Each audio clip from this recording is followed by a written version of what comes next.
হযরতুল আল্লাম শহীদ মরহুম আল্লামা দেলওয়ার হোসেন সাঈদী রহিমাহুল্লাহ ওনার স্মৃতি বিজড়িত আজকের এই ঐতিহাসিক প্যারেড ময়দানের তাফসিরুল কোরআনের প্রোগ্রামে সব আছে। স্টেজ আছে,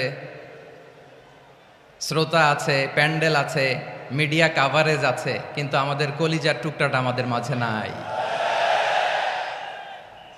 আজকের এই প্রোগ্রামে আলোচক হয়ে এই চেয়ারে আমি না বসে ওই শ্রোতাদের কাতারে বসে যদি আমাদের আল্লামার নুরানি চেহারার দিকে তাকিয়ে ওয়াজ শুনতে পারতাম, আমাদের হৃদয়টা ঠান্ডা হয়ে যেত,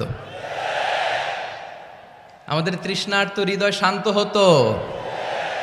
সব আজকে আছে, কি যেন নাই, ঠিক কিনা বলেন? আল্লাহ তাআলা প্রতি 100 বছরে একজন মুজাদ্দিদ পাঠায়, প্রতি 100 বছরে একজন মুজাদ্দিদ, যিনি সমাজকে সংস্কার করেন। আল্লামা দেলওয়ার হোসেন সাঈদী রহিমাহুল্লাহ ছিলেন তেমন একজন মুজাদ্দিদ। চিৎকার করে বলেন ঠিক কিনা? উনি শিরক বিদআতের আস্তানাকে তছনছ করে দিয়েছেন, তাওহীদের বাণীকে সমুন্নত করেছেন, গণমানুষের কাছে তাফসিরুল কোরআনকে জনপ্রিয় করেছেন। আজীবন আজীবন তিনি ইসলামকে বিজয়ী শক্তি হিসেবে দেখার স্বপ্ন দেখতেন। এত প্রাঞ্জল ভাষা, এত চমৎকার আধুনিক প্রেজেন্টেশন, গণমানুষের কাছে কোরআনের তাফসিরকে এভাবে জনপ্রিয় করে তোলার মতো ব্যক্তিত্ব আল্লামা সাঈদী ছাড়া দ্বিতীয় কেউ এই বাংলার ভূখণ্ডে নাই। এই যে তাফসিরুল কোরআন, এই যে টার্মিনোলজি, এই টার্মটাই উনি আসলে জনপ্রিয় করেছেন। আমরা আগে জানতাম না যে এভাবে তাফসির করা যায়, এভাবে scientific indications of the Holi কোরআনকে মানুষের কাছে পেশ করা যায়, এভাবে এত জীবন ঘনিষ্ঠ করে, এত ইন্টারেক্টিভ করে কোরআনের কথাগুলো মানুষের কাছে উপস্থাপন করা যায়। উনি অন্যায়ের বিরুদ্ধে সবসময় সোচ্চার ছিলেন, প্রতিবাদী কণ্ঠস্বর ছিলেন। ওনার আলোচনা শুনলে দেহের রক্ত টকবক করে ফুটতে থাকতো। আল্লাহু আকবার, আল্লাহু আকবার, আল্লাহু আকবার। He was a strong mouthpiece of Islamic revivalism. Islamic জাগরণের স্ট্রং মাউথপিস ছিলেন আল্লামা সাঈদী রাহিমাহুল্লাহ। অনেক দোয়া পেয়েছেন, আমরা পড়েছি, এমন জীবন তুমি করিবে গঠন, মরণে হাসিবে তুমি, কাঁদিবে ভুবন। গোটা বিশ্বকে তিনি কাঁদিয়েছেন। আল্লামা যখন ইন্তেকাল করলেন, আমি তখন মালয়েশিয়া থেকে যুক্তরাষ্ট্রে একটা কনফারেন্সে যোগ দিতে যাচ্ছি, কাতার এয়ারলাইন্সে। মালয়েশিয়া থেকে দোহাতে নামলাম। দোহায় যখন আমার ট্রানজিট, তখন শুনতে পেলাম যে আল্লামা বিদায় নিয়েছেন। সোশ্যাল মিডিয়ায় শুনে বিশ্বাস করতে পারলাম না। মুহূর্তের মধ্যেই মাসুদ সাঈদী ভাইকে মেসেজ করলাম, উনি কোনো উত্তর দিতে পারলেন না। মাসুদ ভাইয়ের সাথে যখন কোলাকুলি করি, আমাদের শামীম ভাইয়ের সাথে যখন কোলাকুলি করি, মনে হচ্ছে আল্লামা সাঈদীর ঘ্রাণ পাই। শরীরটা লিটারালি কাঁপছিল, নিজেকে মানাতে পারছিলাম না, বিশ্বাস করতে পারছিলাম না যে আসলে আল্লামা বিদায় নিয়েছেন। ইন দ্য মিন টাইম আমার সেকেন্ড ফ্লাইট, দোহা টু নিউ ইয়র্ক, 12 ঘন্টার ফ্লাইটে উঠলাম। ইন্টারনেট থেকে বিচ্ছিন্ন হলাম। নামার পরে শুনলাম আল্লাহু আকবার, যেখানে ওনাকে কবরস্থ করার কথা ছিল সেখানেও কবর দিতে দেয়া হয় নাই। ছবিগুলো দেখতে লাগলাম, হাসিমাখা মুখ, হাসিমাখা নিথর দেহটা, মরণে হাসিবে তুমি, কাঁদিবে ভুবন। From east to west, from north to south, the entire globe, গোটা বিশ্ব ওনার জন্য কেঁদেছে, গোটা বিশ্ব কেঁদেছে। কাবার গিলাফ ধরে ধরে মানুষ চিৎকার করেছে। এর চেয়ে শ্রেষ্ঠ মৃত্যুকার হতে পারে? আমাদের আল্লামার আর কি পাওয়ার ছিল বলেন? আর কি পাওয়ার ছিল? কুল্লু নাফসিন যায়িকাতুল মাউত, যারাই দুনিয়াতে আসবে তারা ইন্তেকাল করবে, এটা আমরা মেনে নেই, এটা আমরা জানি। কিন্তু অবাক করা বিষয় হচ্ছে আমরা আজও জানি না আমাদের আল্লামার মৃত্যু কি স্বাভাবিক হয়েছে নাকি এটা পরিকল্পিত মেডিকেল কিলিং ছিল। এটা যে পরিকল্পিত মেডিকেল কিলিং ছিল, এটা ধারণা করার পেছনে অনেক কারণ আছে। তিনি আধিপত্যবাদের বিরুদ্ধে সোচ্চার ছিলেন, ফ্যাসিবাদের বিরুদ্ধে সোচ্চার ছিলেন, রাজনৈতিক প্রতিহিংসার শিকার ছিলেন। এজন্য এটা মেডিকেল কিলিং হতে পারে এ ধারণা আমরা করতেই পারি। আওয়াজ করে বলেন ঠিক কিনা? যেই সময়টা আমরা কাটাচ্ছি, এত সুন্দর সময় বাংলাদেশ আর পাবে না। আমাদের জন্মের পর থেকে এরকম চমৎকার সময় আমরা পাই নাই। এটাই আসল সময়। আমরা ইন্টারিম গভর্নমেন্টের কাছে দাবি জানাই, উচ্চতর তদন্ত কমিটি করে এটা কি হত্যাকাণ্ড ছিল নাকি স্বাভাবিক মৃত্যু ছিল, এই রিপোর্ট গণমানুষের কাছে প্রচার করে জানাতে হবে। এই দাবির সাথে কি সবাই আপনারা একমত? কারা কারা একমত হাত তুলে দেখান।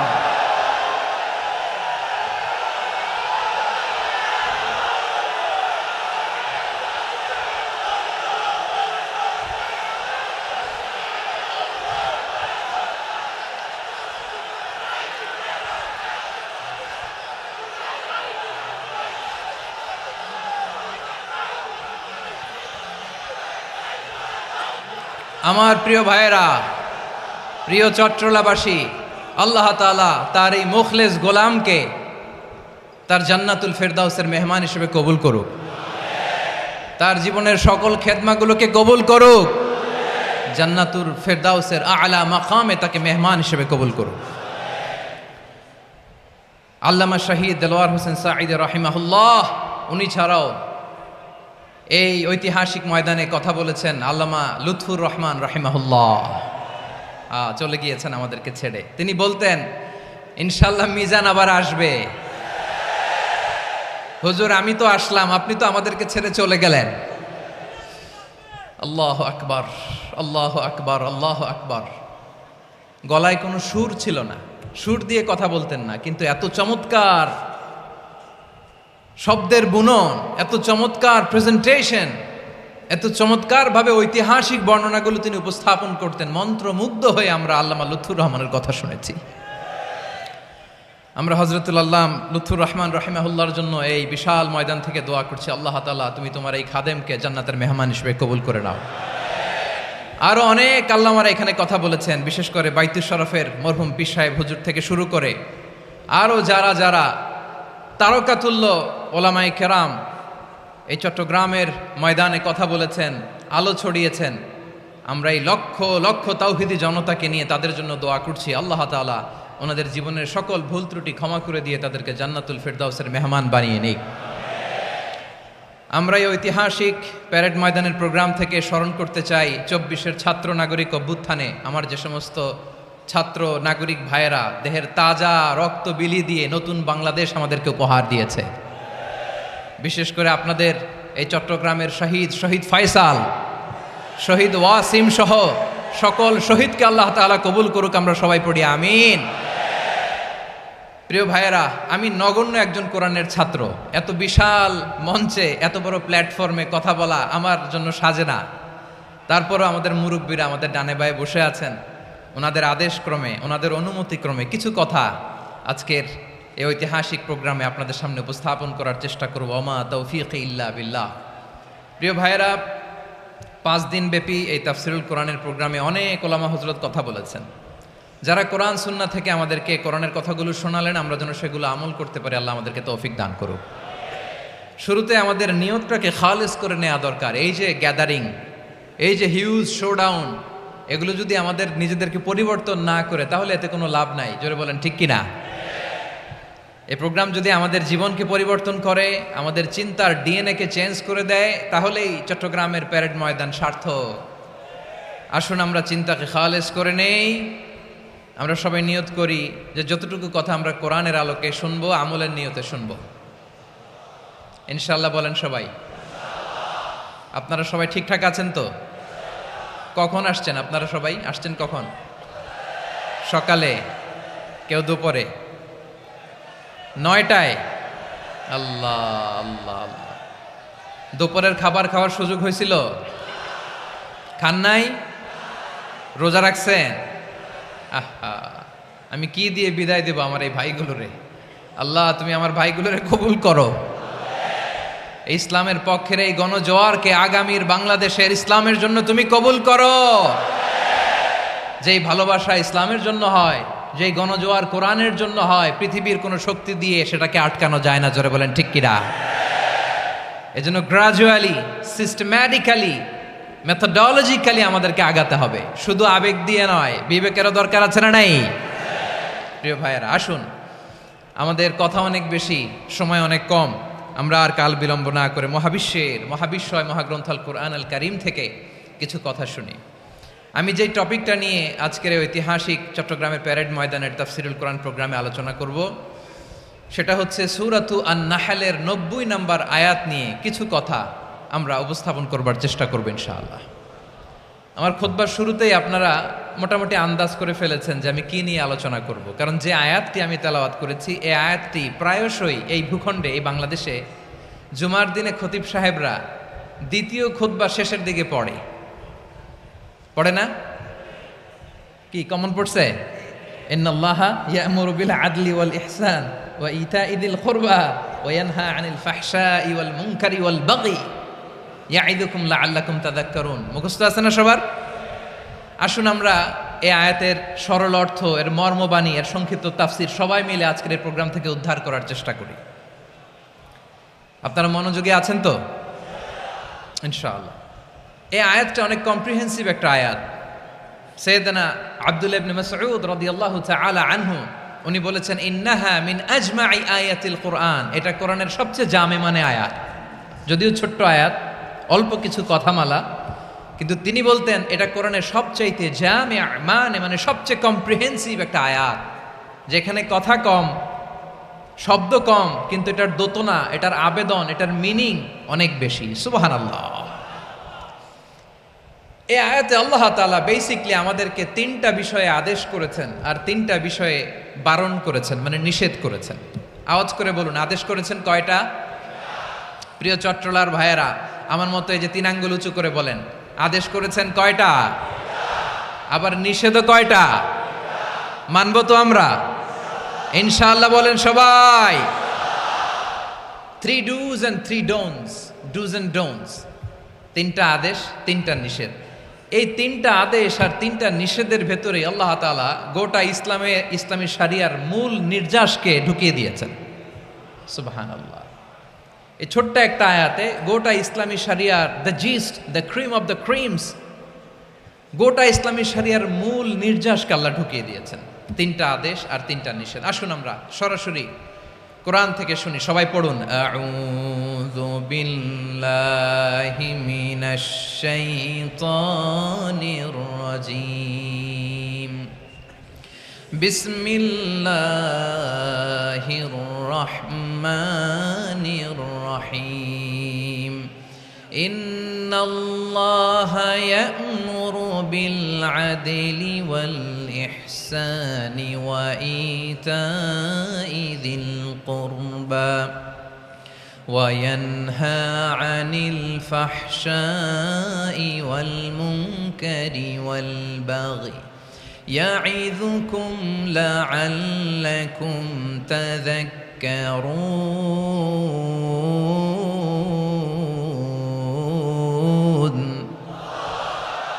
আল্লাহ তাআলা ইরশাদ করছেন, ইন্নাল্লাহা ইয়া'মুরু বিল আদলি ওয়াল ইহসান, নিশ্চয় আল্লাহ তাআলা তোমাদেরকে ন্যায় বিচারের আদেশ দেন, সদাচরণের আদেশ দেন, নিকটাত্মীয়দেরকে দানের আদেশ দেন। আদেশ কয়টা? আওয়াজ করে সবাই বলুন তো কয়টা? নিশ্চয় আল্লাহ তাআলা তোমাদেরকে ন্যায় বিচারের আদেশ দেন, সদাচরণের আদেশ দেন, তিনি তোমাদের নিকটাত্মীয়দেরকে দানের আদেশ দেন, আর তিনি তোমাদেরকে অশ্লীলতা থেকে নিষেধ করেন, মন্দ কাজ থেকে নিষেধ করেন, অবাধ্যতা সীমা লঙ্ঘন থেকে নিষেধ করেন। তিনি তোমাদেরকে উপদেশ দেন যাতে তোমরা শিক্ষা গ্রহণ করো। সুবহানাল্লাহ।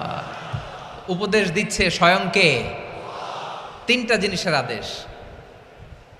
ইয়া'মুরু বিল আদল, সুবিচার, ন্যায় বিচারের আদেশ তিনি দেন। ইহসানের আদেশ দেন, যাতে আমরা ইহসান করি, একে অপরের প্রতি সুবিচার করি, মহানুভবতা দেখায়, অনুগ্রহ দেখায়, আর নিকট আত্মীয়দেরকে যেন আমরা দান করি। এই 3টা আদেশ তিনি দিয়েছেন। আর কোন 3টা জিনিস থেকে তিনি বারণ করেছেন? অশ্লীলতা, ফাহশা, মুনকার, মানে সব মন্দ আর অসৎ কাজ, এগুলো থেকে তিনি আমাদেরকে বারণ করেন। ওয়াল বাগি, অবাধ্যতা, সীমা লঙ্ঘন, এই 3টা কাজ থেকে তিনি আমাদেরকে বারণ করেন। তিনি আমাদেরকে উপদেশ দেন, স্বয়ং আল্লাহ তাআলা আমাদেরকে উপদেশ দেন যাতে করে আমরা শিক্ষা গ্রহণ করি। সুবহানাল্লাহ পড়ে। তাহলে আসুন আমরা ধরে ধরে একটা একটা করে সামনের দিকে আগাই। আল্লাহ তাআলা প্রথমে আমাদেরকে আদেশ দিয়েছেন আদালের। ইন্নাল্লাহা ইয়া'মুরু বিল আদল, আওয়াজ করে বলুন আল আদাল। সবাই পড়ুন আল আদাল। আমরা উর্দু জানি, হিন্দি জানি, অনেকে ইংরেজিও জানি, কিন্তু আরবি শব্দগুলো আমাদের মুখ দিয়ে বেরোতে চায় না। আওয়াজ করে বলুন আল আদাল। মাশাআল্লাহ, ইন্নাল্লাহা ইয়া'মুরু বিল আদল। আল্লাহ তাআলা আমাদেরকে আদলের আদেশ দেন। আদল অনেকে না বুঝলেও আদালত শব্দটা বুঝবেন। আদালত, আদালত, আদালত বুঝেন না? যেখানে বিচার কার্যের ফয়সালা করা হয়, কোর্ট কাচারি আদালত, এটা তো ভেরি কমন। এটা শুনছেন না সবাই? আদালত, যেখানে ন্যায় বিচার হবে, সুশাসন হবে। কিন্তু ভাগ্যের কি নির্মম পরিহাস, ওখান থেকে মিথ্যা সাক্ষী দিয়ে মনমতো রায় দিয়ে দেয়া হয়। এগুলোর পরিবর্তন হওয়ার দরকার আছে না নাই? প্রিয় ভাইয়েরা, আদালত, আল আদ, ইংরেজিতে বলে জাস্টিস, ন্যায় বিচার, সুবিচার, সুশাসন, জাস্টিস, আল আদাল। সব জায়গায় এই জাস্টিস থাকা দরকার। Justice should be prevailed in the society. The mission of all prophet was to uphold the justice. সব নবীর মিশন ছিল এই জাস্টিসকে, আদালকে, সুশাসন আর সুবিচারকে নিশ্চিত করা। পড়েন সুবহানাল্লাহ।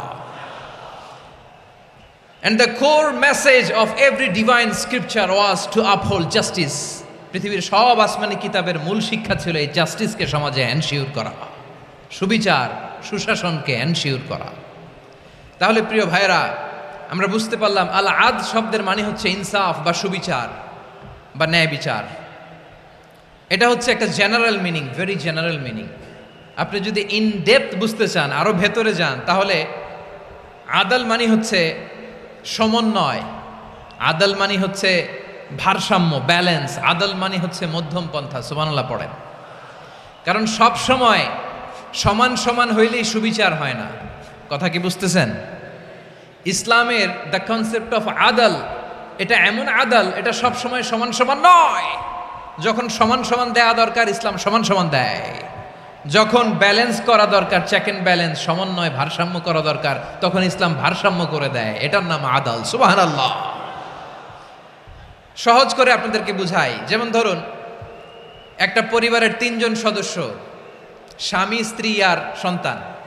তাদের সকালবেলার ব্রেকফাস্টে, স্বামীর সকালের নাস্তায় স্বামীর 3টা রুটি লাগে, স্ত্রীর 2টা লাগে, আর সন্তানের 1টা রুটি লাগে।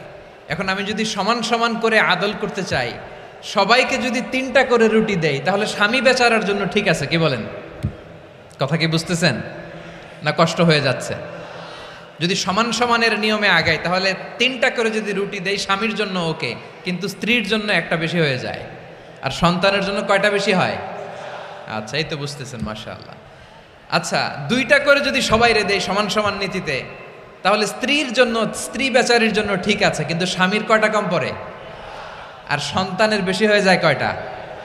আচ্ছা, সমান সমান নীতিতে সবাইকে যদি সকালের নাস্তার জন্য 1টা করে রুটি দেই, সন্তানের জন্য ঠিক আছে, কিন্তু স্ত্রী বেচারির কম পড়ে কয়টা? স্বামীর কম পড়ে কয়টা? 2টা। কথা কি বুঝতেছেন? আর আমি যদি স্বামীকে দেই 3টা, স্ত্রীকে দেই 2টা, আর সন্তানকে দেই 1টা, তাহলে কারো অপচয় হবে না। যার যতটুকু দরকার ঠিক ততটুকুই কাজে লাগবে। চিল্লায় বলেন ঠিক কিনা? এটাই হচ্ছে ইসলামের আদাল, যেখানে যার যতটুকু দরকার তাকে সেখানে ঠিক ততটুকু দিয়ে দেওয়ার নামই হচ্ছে আদাল। চিল্লায় পড়েন আল্লাহু আকবার। রব্বুল আলামিন বলেন, ইউসিকুমুল্লাহু ফি আওলাদিকুম লিযযাকারি মিসলু হাযযিল উনসায়াইন। আল্লাহ তোমাদেরকে ওসিয়ত করেন, তোমাদেরকে আদেশ দেন, উত্তরাধিকার সম্পদ যখন বন্টন হবে, ছেলেরা যতটুকু পাবে, মেয়ে পাবে তার অর্ধেক। সুবহানাল্লাহ বলেন। দেখেন, ছেলে যদ্দূর, মেয়ে অর্ধেক, ছেলে ডবল পাবে। আপাত দৃষ্টিতে মনে হয় এখানে অবিচার হয়েছে, কিন্তু আসলে কি অবিচার হয়েছে? আপনি বিয়ের ক্ষেত্রে যান, ওইখানে আবার ছেলে মোহরানা দেয়, মেয়ে সেখানে মোহরানা পায়। তাহলে চেক এন্ড ব্যালেন্স, ভারসাম্য, ব্যালেন্স, মধ্যম পন্থা এখানে আছে না নাই? এটাই হচ্ছে ইসলামের আদল। আল্লাহ তাআলা এই আদলের আদেশ দিয়েছেন, সুবিচার, ন্যায় বিচার, সুশাসন এবং ভারসাম্যের আদেশ দিয়েছেন। প্রিয় ভাইয়েরা, একটি শান্তিময় সমাজ, একটা সমৃদ্ধ সমাজ, একটা মানবিক সমাজ যদি আমরা পেতে চাই, এই আয়াতের মধ্যে যতগুলো পয়েন্ট আছে সবগুলোর বাস্তবায়ন লাগবে। কথা বুঝতে পেরেছেন? বলেন, আওয়াজ করে বলেন, আমরা একটা শান্তির সমাজ চাই কি চাই না? আমরা একটা সমৃদ্ধ বাংলাদেশ চাই কি চাই না? আমরা একটা মানবিক বাংলাদেশ চাই কি চাই না? এই আয়াতে আল্লাহ তাআলা একটা মানবিক সমাজের রূপরেখা টেনেছেন। তার প্রথম কথা হচ্ছে ইন্নাল্লাহা ইয়ামুরু বিল আদল। আল্লাহ তাআলা তোমাদেরকে আদলের নির্দেশনা দেয়, সুবিচার সুশাসনের নির্দেশনা দেয়। যে সমাজে আদল থাকে না সে সমাজে জুলুম মানুষের ঘাড়ে চেপে বসে। আদলের বিপরীত হচ্ছে জুলুম। আদলের বিপরীত কি? জুলুম বা জাওর, অত্যাচার, অবিচার, বৈষম্য। এই যে বৈষম্য বিরোধী ছাত্র আন্দোলন কমন পড়ছে? এই যে একজন সমন্বয়ক তো দেখা করলো আমার সাথে।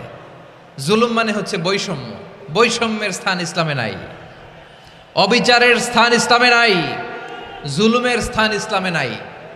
আল্লাহ তাআলা বলেন যে আমি জুলুমকে নিজের জন্য হারাম করেছি এবং তোমাদের জন্য হারাম করেছি।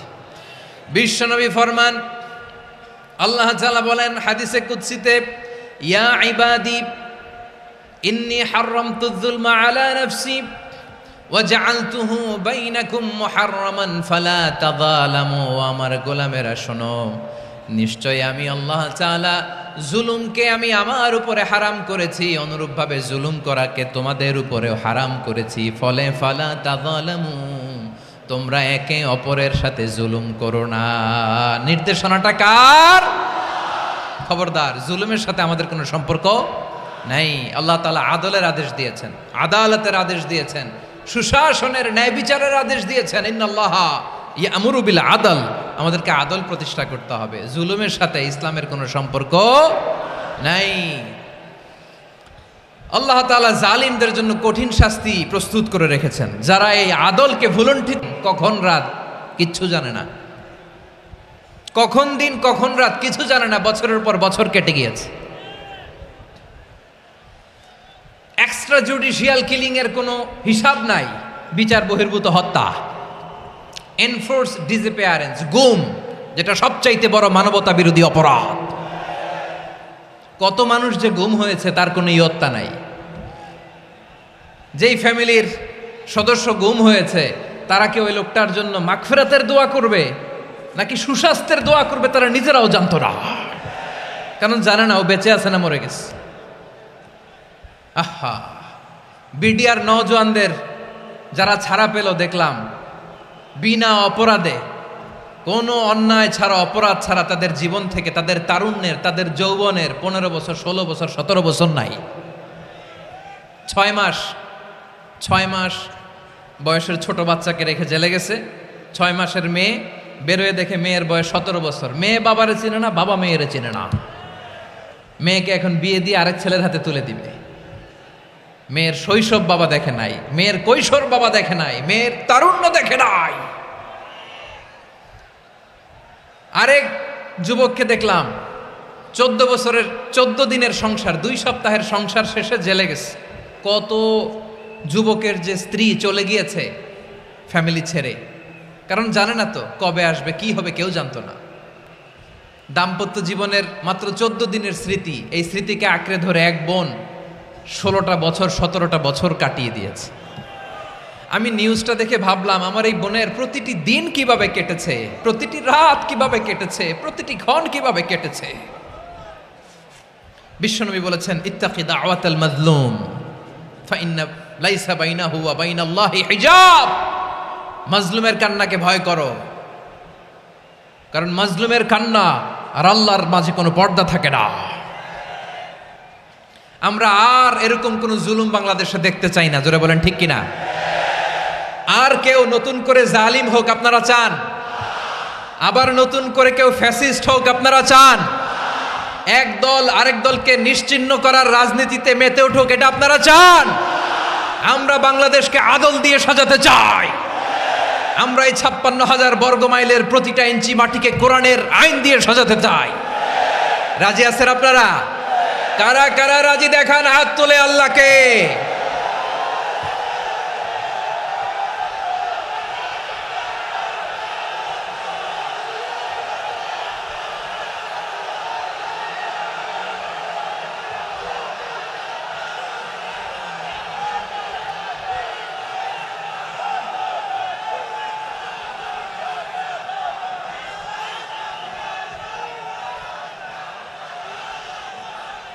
বসুন। আমার প্রিয় বীর চট্টলার তৌহিদি মুসলমান, আমরা আর নতুন করে কেউ জালিম হোক এটা চাই না, নতুন করে আবার কেউ ফ্যাসিস্ট হোক আমরা চাই না, এক দল আরেক দলকে নিশ্চিহ্ন করার রাজনীতি করুক আমরা চাই না। আমরা সুশাসনের বাংলাদেশ চাই, আমরা মানবিক বাংলাদেশ চাই, আমরা একটা সমৃদ্ধ বাংলাদেশ চাই, আমরা বিশ্বের বুকে সম্মান নিয়ে মাথা উঁচু করে দাঁড়াতে চাই, ঠিক কিনা বলেন? আল্লাহ বললেন, এটা যদি তোমরা চাও, একটা সমৃদ্ধ সমাজ যদি বিনির্মাণ করতে চাও, মানবিক সমাজ যদি বিনির্মাণ করতে চাও, আমি তোমাদেরকে সেজন্য প্রথমে আদালতের নির্দেশ দিলাম। ইন্নাল্লাহা ইয়া'মুরু বিল আদল, নিশ্চয় আল্লাহ তাআলা তোমাদেরকে ন্যায় বিচার সুশাসন এটার আদেশ দেন। সুবহানাল্লাহ। আদাল, ন্যায় বিচারের আদেশ আল্লাহ তাআলা কোরআনের বিভিন্ন আয়াতে দিয়েছেন। আল্লাহ তাআলা বলছেন, ইন্নাল্লাহা ইয়া'মুরুকুম আন তুআদ্দুল আমানাতি ইলা আহলিহা ওয়া ইযা হাকামতুম বাইনান নাসি আন তাহকুমু বিল আদল ইন্নাল্লাহা নি'ম্মা ইয়া'iযুকুম বিহি ইন্নাল্লাহা কানা সামিআন বাসীরা। আল্লাহ তাআলা বললেন, আল্লাহ আদেশ দিচ্ছেন, যে ব্যক্তি আমানতের হকদার তার হাতে তোমরা আমানত পৌঁছে দাও, আর যখন তোমরা বিচার কার্য করবে, বিচার ফয়সালা করবে, আদালতের সাথে করো। সুবহানাল্লাহ বলেন। ওয়া ইযা হাকামতুম বাইনান নাসি আন তাহকুমু বিল আদল, আদালতের সাথে করবা। আল্লাহ তাআলা বলেন, যারা জাজ হবে, বিচারক হবে, তাদের যদি বাদী বিবাদীর কারো সাথে শত্রুতা থাকে, কারো সাথে যদি কোনো ধরনের রেষারেষি থাকে, আল্লাহ বলেন বিচার কার্য করতে যে ওই শত্রুতা রেষারেষির কারণে আদালতের বাইরে যে অবিচার করে বিচার করো না। ওয়ালা ইয়াজরিমান্নাকুম শানাআনু কওমিন আলা আল্লা তা'দিলু ই'দিলু হুয়া আকরাবু লিত্তাকওয়া ওয়াত্তাকুল্লাহা ইন্নাল্লাহা খাবীরুম বিমা তা'মালুন। খবরদার কোন জাতির প্রতি, কোন গোষ্ঠীর প্রতি, কোন গোত্রের প্রতি আক্রোশ যেন তোমাদেরকে ন্যায় বিচার থেকে দূরে সরিয়ে না দেয়, বরং আমি আল্লাহর আদেশ হলো ই'দিলু, তোমরা আদল করো, ন্যায় বিচার করো, সুবিচার করো, সুশাসন প্রতিষ্ঠা করো। হুয়া আকরাবু লিত্তাকওয়া, এটাই তাকওয়ার সবচেয়ে কাছাকাছি। সুবহানাল্লাহ বলেন। কোরআনের বিভিন্ন আয়াতে আল্লাহ তাআলা স্পেসিফিকলি ধরে ধরে বিচার করার সময় আমরা যেন আদাল করি সেটা বলেছেন। কোরআনের কোন কোন জায়গায় আল্লাহ তাআলা এই আল আদল শব্দটা ব্যবহার করেছেন। আবার একই জিনিস ইনসাফ, সুবিচার, সুশাসন, ন্যায় বিচার, ন্যায় পরায়ণতা বুঝাতে আল্লাহ তাআলা কখনো কখনো আল কিসত শব্দটা ব্যবহার করেছেন। আওয়াজ করে সবাই বলুন আল কিসত। প্রিয় ভাইরা, সবাই আওয়াজ করে আমার সাথে সাথে বলুন আল কিসত। আল্লাহ তাআলা বলেন, ওয়া ইন হাকামতা ফাহকুম বাইনাহুম বিল কিসতি ইন্নাল্লাহা ইউহিব্বুল মুকসিতিন। যখন তুমি বিচার করবে, বিশ্বনবীকে উদ্দেশ্য করে অ্যাড্রেস করে বললেন, নবী হে, ইহুদিরা কোনো বিষয়ে মীমাংসার জন্য যদি আপনার দরবারে আসে, যদি বিচার করতে হয়, খবরদার অবিচার করবেন না, ফয়সালা যেটা করবেন কিসতের সাথে করবেন, ন্যায় পরায়ণতার সাথে করবেন, কারণ ইন্নাল্লাহা ইউহিব্বুল মুকসিতিন, নিশ্চয় আল্লাহ রাব্বুল ইজ্জাত ন্যায় পরায়ণশীলদেরকে বড্ড ভালোবাসেন। সুবহানাল্লাহ বলেন। ন্যায় পরায়ণ লোকদেরকে আল্লাহ তাআলা বড্ড ভালোবাসেন। অন্য আয়াতে আল্লাহ তাআলা বলছেন, وَنَضَعُ الْمَوَازِينَ الْقِسْطَ لِيَوْمِ الْقِيَامَةِ فَلَا تُظْلَمُ نَفْسٌ شَيْئًا। আমি কিয়ামতের দিন ন্যায় পরায়ণতার মানদণ্ড স্থাপন করব, যেটাকে আমরা মিজানের পাল্লা বলি। আল্লাহ বলেন, ন্যায় বিচারের মানদণ্ড কিয়ামতের ময়দানে আমি আল্লাহ স্থাপন করব। সেদিন কারো প্রতি বিন্দু পরিমাণ, এক চুল পরিমাণ অবিচার করা হবে না, কোনো অবিচার করা হবে না। সেদিন সুশাসন হবে, সুবিচার হবে, ন্যায় পরায়ণতার সাথে বিচার হবে। আওয়াজ করে পড়েন আল্লাহু আকবার। তাহলে প্রিয় ভাইরা, যে তিনটি বিষয়ে আল্লাহ তাআলা আমাদেরকে আদেশ দিয়েছেন, তার প্রথমটা হচ্ছে আদালত, ইনসাফ, সুবিচার, ন্যায় বিচার। এটা আমরা চাই কি চাই না? বিশ্বনবী ন্যায় বিচার, ন্যায় পরায়ণতা, সুশাসন প্রতিষ্ঠিত করেন কি করেন নাই? আপনারা বিশ্বনবীর সিরাত যারা পড়েছেন, আপনি দেখবেন বিশ্বনবীর সিরাতের পরতে পরতে, বাঁকে বাঁকে, সিরাতের বাঁকে বাঁকে এই আদালতের নমুনা মেলে। সুবহানাল্লাহ বলেন। ছোট্ট একটা নমুনা রাসূল সাল্লাল্লাহু আলাইহি ওয়াসাল্লামের আসসিরা আল আতরা থেকে ছোট্ট একটা নমুনা আপনাদের খেদমতে এখানে উপস্থাপন করি। বিশ্বনবী সাল্লাল্লাহু আলাইহি ওয়াসাল্লাম মক্কা বিজয় করলেন ৮ম হিজরিতে। মক্কা বিজয় শেষে তিনি কয়েক সপ্তাহ মক্কাতে অবস্থান করলেন। ইন দ্য মিন টাইম মক্কার একটা ভেরি প্রেস্টিজিয়াস অ্যান্ড ডিগনিফাইড ফ্যামিলির নারী চুরিতে ধরা পড়ল। কিসে ধরা পড়ল? সবাই বলেন কিসে? আমাদের সমাজে আসেনি এটা? আছে? ছোট না বড়? হ্যাঁ, হিসাব করে শেষ করা যায় না। ৩.৫ লাখ কোটি টাকা নাই উন্নয়ন প্রকল্পের নামে। উন্নয়ন প্রকল্পের নামে ৩.৫ লাখ কোটি টাকা নাই। ৩.৫ লাখ কোটি টাকা লিখতে পারবেন আপনি? এক টানে লিখতে পারবেন? বুঝতেছেন কত বড় সংখ্যা? হ্যাঁ, বনু মাখজুমিয়া গোত্রের এক নারী মক্কায় চুরিতে ধরা পড়ল। বলেন তো চুরি করলে বিধান কি? কি কাটতে হবে? চুরির বিধান হলো হাত কেটে দাও। তাও সেটা গোপনে নয়, প্রকাশ্যে জনসম্মুখে হাত কেটে দাও। বনু মাখজুমিয়া গোত্রের নারী যখন চুরিতে ধরা পড়লো, সাহাবারা চিন্তায় পড়ে গেলেন। সবেমাত্র মক্কার লোকেরা কালিমা পড়ে মুসলমান হয়েছে, ইসলামের আইন কানুন তেমন জানে না, ইসলামী শরিয়ার সাথে বেশি পরিচিত নয়। এখন যদি বিশ্বনবী চুরির যেই বিধান এটা যদি কায়েম করে হাত যদি কেটে দেয়, না জানি মক্কার লোকেরা আবার বিগড়ে যায়, না জানি মক্কার লোকেরা আবার মুরতাদ হয়ে যায়, না জানি মক্কার লোকেরা ইসলাম থেকে দূরে সরে যায়। চলো চলো, সাহাবীরা মিলে পরামর্শ করলেন, চলো বিশ্বনবীর কাছে যে বলি, ও নবী, শুধু কেবলমাত্র একমাত্র এই নারীর জন্য চুরির হাত কাটার বিধানটা আপনি একটু থামিয়ে দেন। চুরির হাত কাটার যে বিধান এখানে একটু রহিত করে দেন, বাকিগুলা কইরেন মদিনাতে যে চলবে, কিন্তু মক্কায় এবারের জন্য মাফ করে দেন। কিন্তু কে বলবে? এই যে পরামর্শ, সাজেশন, এটা কে দিবে বিশ্বনবীর কাছে? সাহাবারা চিন্তায় পড়ে গেলেন। আল্লাহর নবীর সামনে দাঁড়িয়ে আল্লাহর দেয়া হুদুদ, আল্লাহর দেয়া বিধান থামিয়ে দেওয়া, মাফ করে দেওয়া, এই কথা বিশ্বনবীর সামনে বলার সাহস তো কেউ রাখে না। কেউ কেউ বলল, বিশ্বনবীর পালক পুত্র যায়েদ বিন হারেসার সন্তান উসামারে বিশ্বনবী নাতির মতো আদর করে, বড্ড বেশি ভালোবাসে উসামারে। এজন্য সাহাবারা উসামাকে বলতো হিব্বু রাসূলিল্লাহ, বিশ্বনবীর ভালোবাসা। কি বলতো? সাহাবীরা বললেন, বিশ্বনবীর ভালোবাসা হিব্বু রাসূলিল্লাহ, উসামারে পাঠাও। উসামারে বিশ্বনবী নাতির মতো স্নেহ করে, মায়া করে, ভালোবাসে। আমরা পারবো না, উসামা পারবে।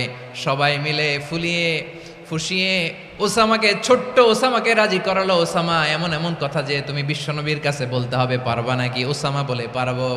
সাইয়েদনা ওসামা রাদিয়াল্লাহু তাআলা আনহু তরুণ সাহাবী বিশ্বনবীর কাছে গেলেন, যে বললেন, নবী, বনু মাখজুমিয়া গোত্রের এক নারী চুরিতে ধরা পড়েছে, এবারের জন্য কি এই মহিলাটারে মাফ করে দিলে হয় না? এবারের জন্য একটু ক্ষমা করা যায় না নবী?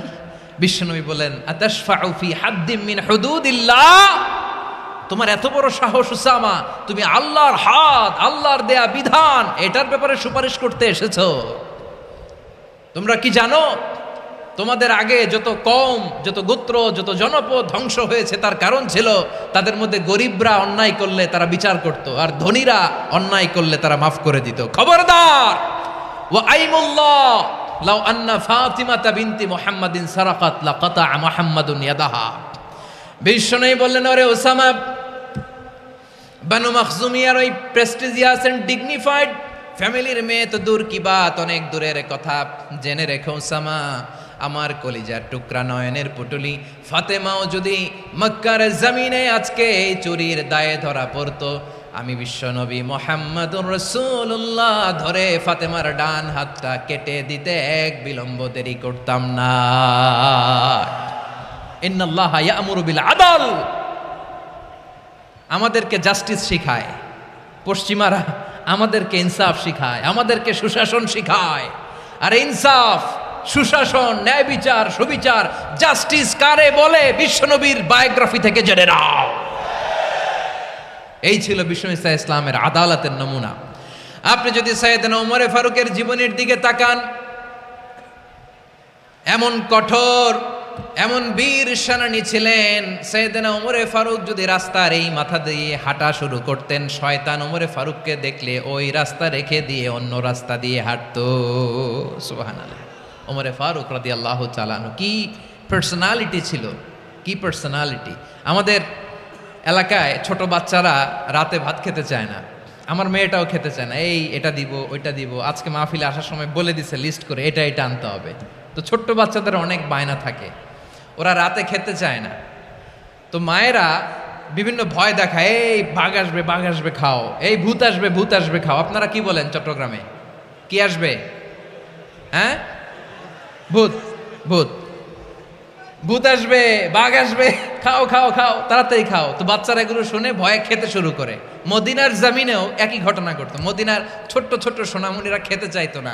তো মায়েরা বলতো, হা হুয়া ইয়াতি উমর, হা হুয়া ইয়াতি উমর, ওই যে ওমর আসতেছে, ওমর। ওমরে ফারুকের কথা শুনলে বাচ্চারা একেবারে ঠান্ডা। সুবহানাল্লাহ পড়বেন না? প্রভু তুমি বলেছ রাসূল দেবে না, বলনি দেবে না ওমর, বলনি দেবে না হামজা তারিক, খালিদ বিজয় সমর। প্রভু তুমি বলেছ রাসূল দেবে না, বলনি দেবে না ওমর, বলনি দেবে না হামজা তারিক, খালিদ বিজয় সমর। প্রভু তুমি বলেছ রাসূল দেবে না। আল্লাহু আকবার। ওমর ফারুক রাদিয়াল্লাহু তাআলা আনহু, ওনার কথা শুনলে গায়ের মধ্যে গুজবাম হয়, গায়ের পশমগুলো দাঁড়িয়ে যায়। সুবহানাল্লাহ বলেন। কি পার্সোনালিটি ছিল, কি ব্যক্তিত্ব ছিল। মুনাফিকরা ওমর ফারুককে জমের মতো ভয় পেতেন। শয়তান, খুদ শয়তান এই রাস্তা দিয়ে আসলে শয়তান অন্য রাস্তা দিয়ে হাঁটতো। ওমর ফারুক রাদিয়াল্লাহু তাআলা আনহুর জীবনে যদি দেখেন, তাহলে সেখানে আপনি আদালতের, ইনসাফের, সুশাসনের, জাস্টিসের নমুনা দেখতে পাবেন। কয়টা শুনবেন? সাইয়েদনা ওমর ফারুকের রাদিয়াল্লাহু তাআলা আনহুর সন্তান আব্দুর রহমান মিশরে মদ খেয়ে মদ্যপ অবস্থায় ধরা পড়েছে। মদ খাওয়ার কারণে, মদ যদি কেউ পান করে আর যদি প্রমাণিত হয়, তার বিচার হলো 80 বেত। আওয়াজ করে বলেন কয় বেত? বাংলাদেশেও তো এই আইন আছে নাকি? বাংলাদেশে আছে? হ্যাঁ, মদ খাইলে 80 বেত, এই আইন বাংলাদেশে চালু হোক। আমরা চাই কি চাই না? চাই সবাই। এজন্যই তো ইসলাম ভাল লাগে না। ইসলামকে ভাল লাগে না। ইসলামকে আউট করে রাখতে পারলেই তো এরকম বড় বড় বোতল খাওয়া যায়। একেবারে সহজ, পানির মতো সহজ, হিসাব একেবারে সহজ। ওমর ফারুক রাদিয়াল্লাহু তাআলা আনহুর ছেলে ভুল করে মদ পান করে ফেলেছিলেন। আব্দুর রহমান, ঘটনা ঘটেছে মিশরে। মিশরের গভর্নর তখন আমর ইবনুল আস রাদিয়াল্লাহু তাআলা আনহু। আব্দুর রহমানের ভাই যে গভর্নরকে বলল, গভর্নর যদি একটু দয়া করেন, খলিফার ছেলে আমার ভাই আব্দুর রহমান মদ্যপ অবস্থায় ধরা পড়েছে, জনসম্মুখে যদি আপনি বেত্রাঘাত করেন আমাদের প্রেস্টিজ থাকে না, যদি 80 বেত আপনি মারেন আমার কোনো কথা নাই, কিন্তু ঘরের ভেতরে মারেন। আব্দুর রহমানের ভাইয়ের সুপারিশ শুনে সাইয়েদনা আমর ইবনুল আস রাদিয়াল্লাহু তাআলা আনহু রাজি হয়ে গেলেন। ঘরের ভেতরে লোকচক্ষুর আড়ালে 80 বেত তিনি মানলেন। কিন্তু ঘটনাক্রমে এই কথা লুকিয়ে লুকিয়ে ঘরের ভেতরে 80 বেত মারার কথা সাইয়েদনা ওমর ফারুক মদিনা থেকে জানতে পারলেন। মদিনা থেকে তিনি ফরমান জারি করলেন, এই বিচার যেমনটি আমর ইবনুল আস আদায় করেছে, এটা প্রকৃতপক্ষে আদায় হয় নাই। আসো সবাই মদিনায় আসো, আমর ইবনুল আস মদিনায় আসো, আব্দুর রহমানও আসো, সবাই আসো, জনসম্মুখে এই বিচার কার্যকর করতে হবে। সাইয়েদনা ওমর ফারুক মসজিদে নববীর পিলারের মধ্যে নিজের ছেলেকে বাঁধলেন, আবার জনসম্মুখে 80টা বেত তার গায়ের মধ্যে মারলেন। মাজমুয়ে ফাতাওয়া লিবনি তাইমিয়া রাহিমাহুল্লাহ উনি এটা নকল করেছেন। এটা সবচেয়ে বিশুদ্ধ মত। আরো অনেক মত আছে, মারা গেছে কবরের উপর, ওগুলো বাদই দিলাম। কেমন খালিফা ছিলেন, কেমন খালিফা! পশ্চিমারা তোমরা জাস্টিস আমাদেরকে শেখাও, ইনসাফ কারে বলে, সুশাসন আমাদেরকে তোমরা শিখাও। ওমরে ফারুক রাদিয়াল্লাহু তাআলা আনহু ওইটাকে, ওই বিচারকে তিনি ধর্তব্য মনে করেন নাই। মদিনাতে এনে আবার জনসম্মুখে আবার 80 বেত মেরেছেন। মিশরে ওমরে ফারুক রাদিয়াল্লাহু তাআলা আনহু আমর ইবনুল আসকে গভর্নর করে পাঠালেন। সেখানে আমর ইবনুল আসের ছেলে একটা প্রতিযোগিতায় রানার আপ হয়েছে। এক মিশরি সেখানে চ্যাম্পিয়ন হয়েছে। রানার আপ বুঝতে পেরেছেন তো? রানার আপ সেকেন্ড হয়েছে, এক মিশরি হয়েছে চ্যাম্পিয়ন প্রথম। কিন্তু গভর্নরের ছেলে ও জিততে পারে নাই। ও রাগে ওই মিশরির গায়ের মধ্যে কয়েকটা লাঠি দিয়ে বাড়ি মেরেছে। মিশরি যে মদিনাতে ওমরে ফারুকের কাছে বিচার দিলেন, আপনার গভর্নরের ছেলে অন্যায়ভাবে আমার গায়ে হাত তুলেছে। সাইয়েদনা ওমরে ফারুক আবার ফরমান জারি করলেন, আসো মদিনাতে আসো। মিশরীকে ডাকলেন।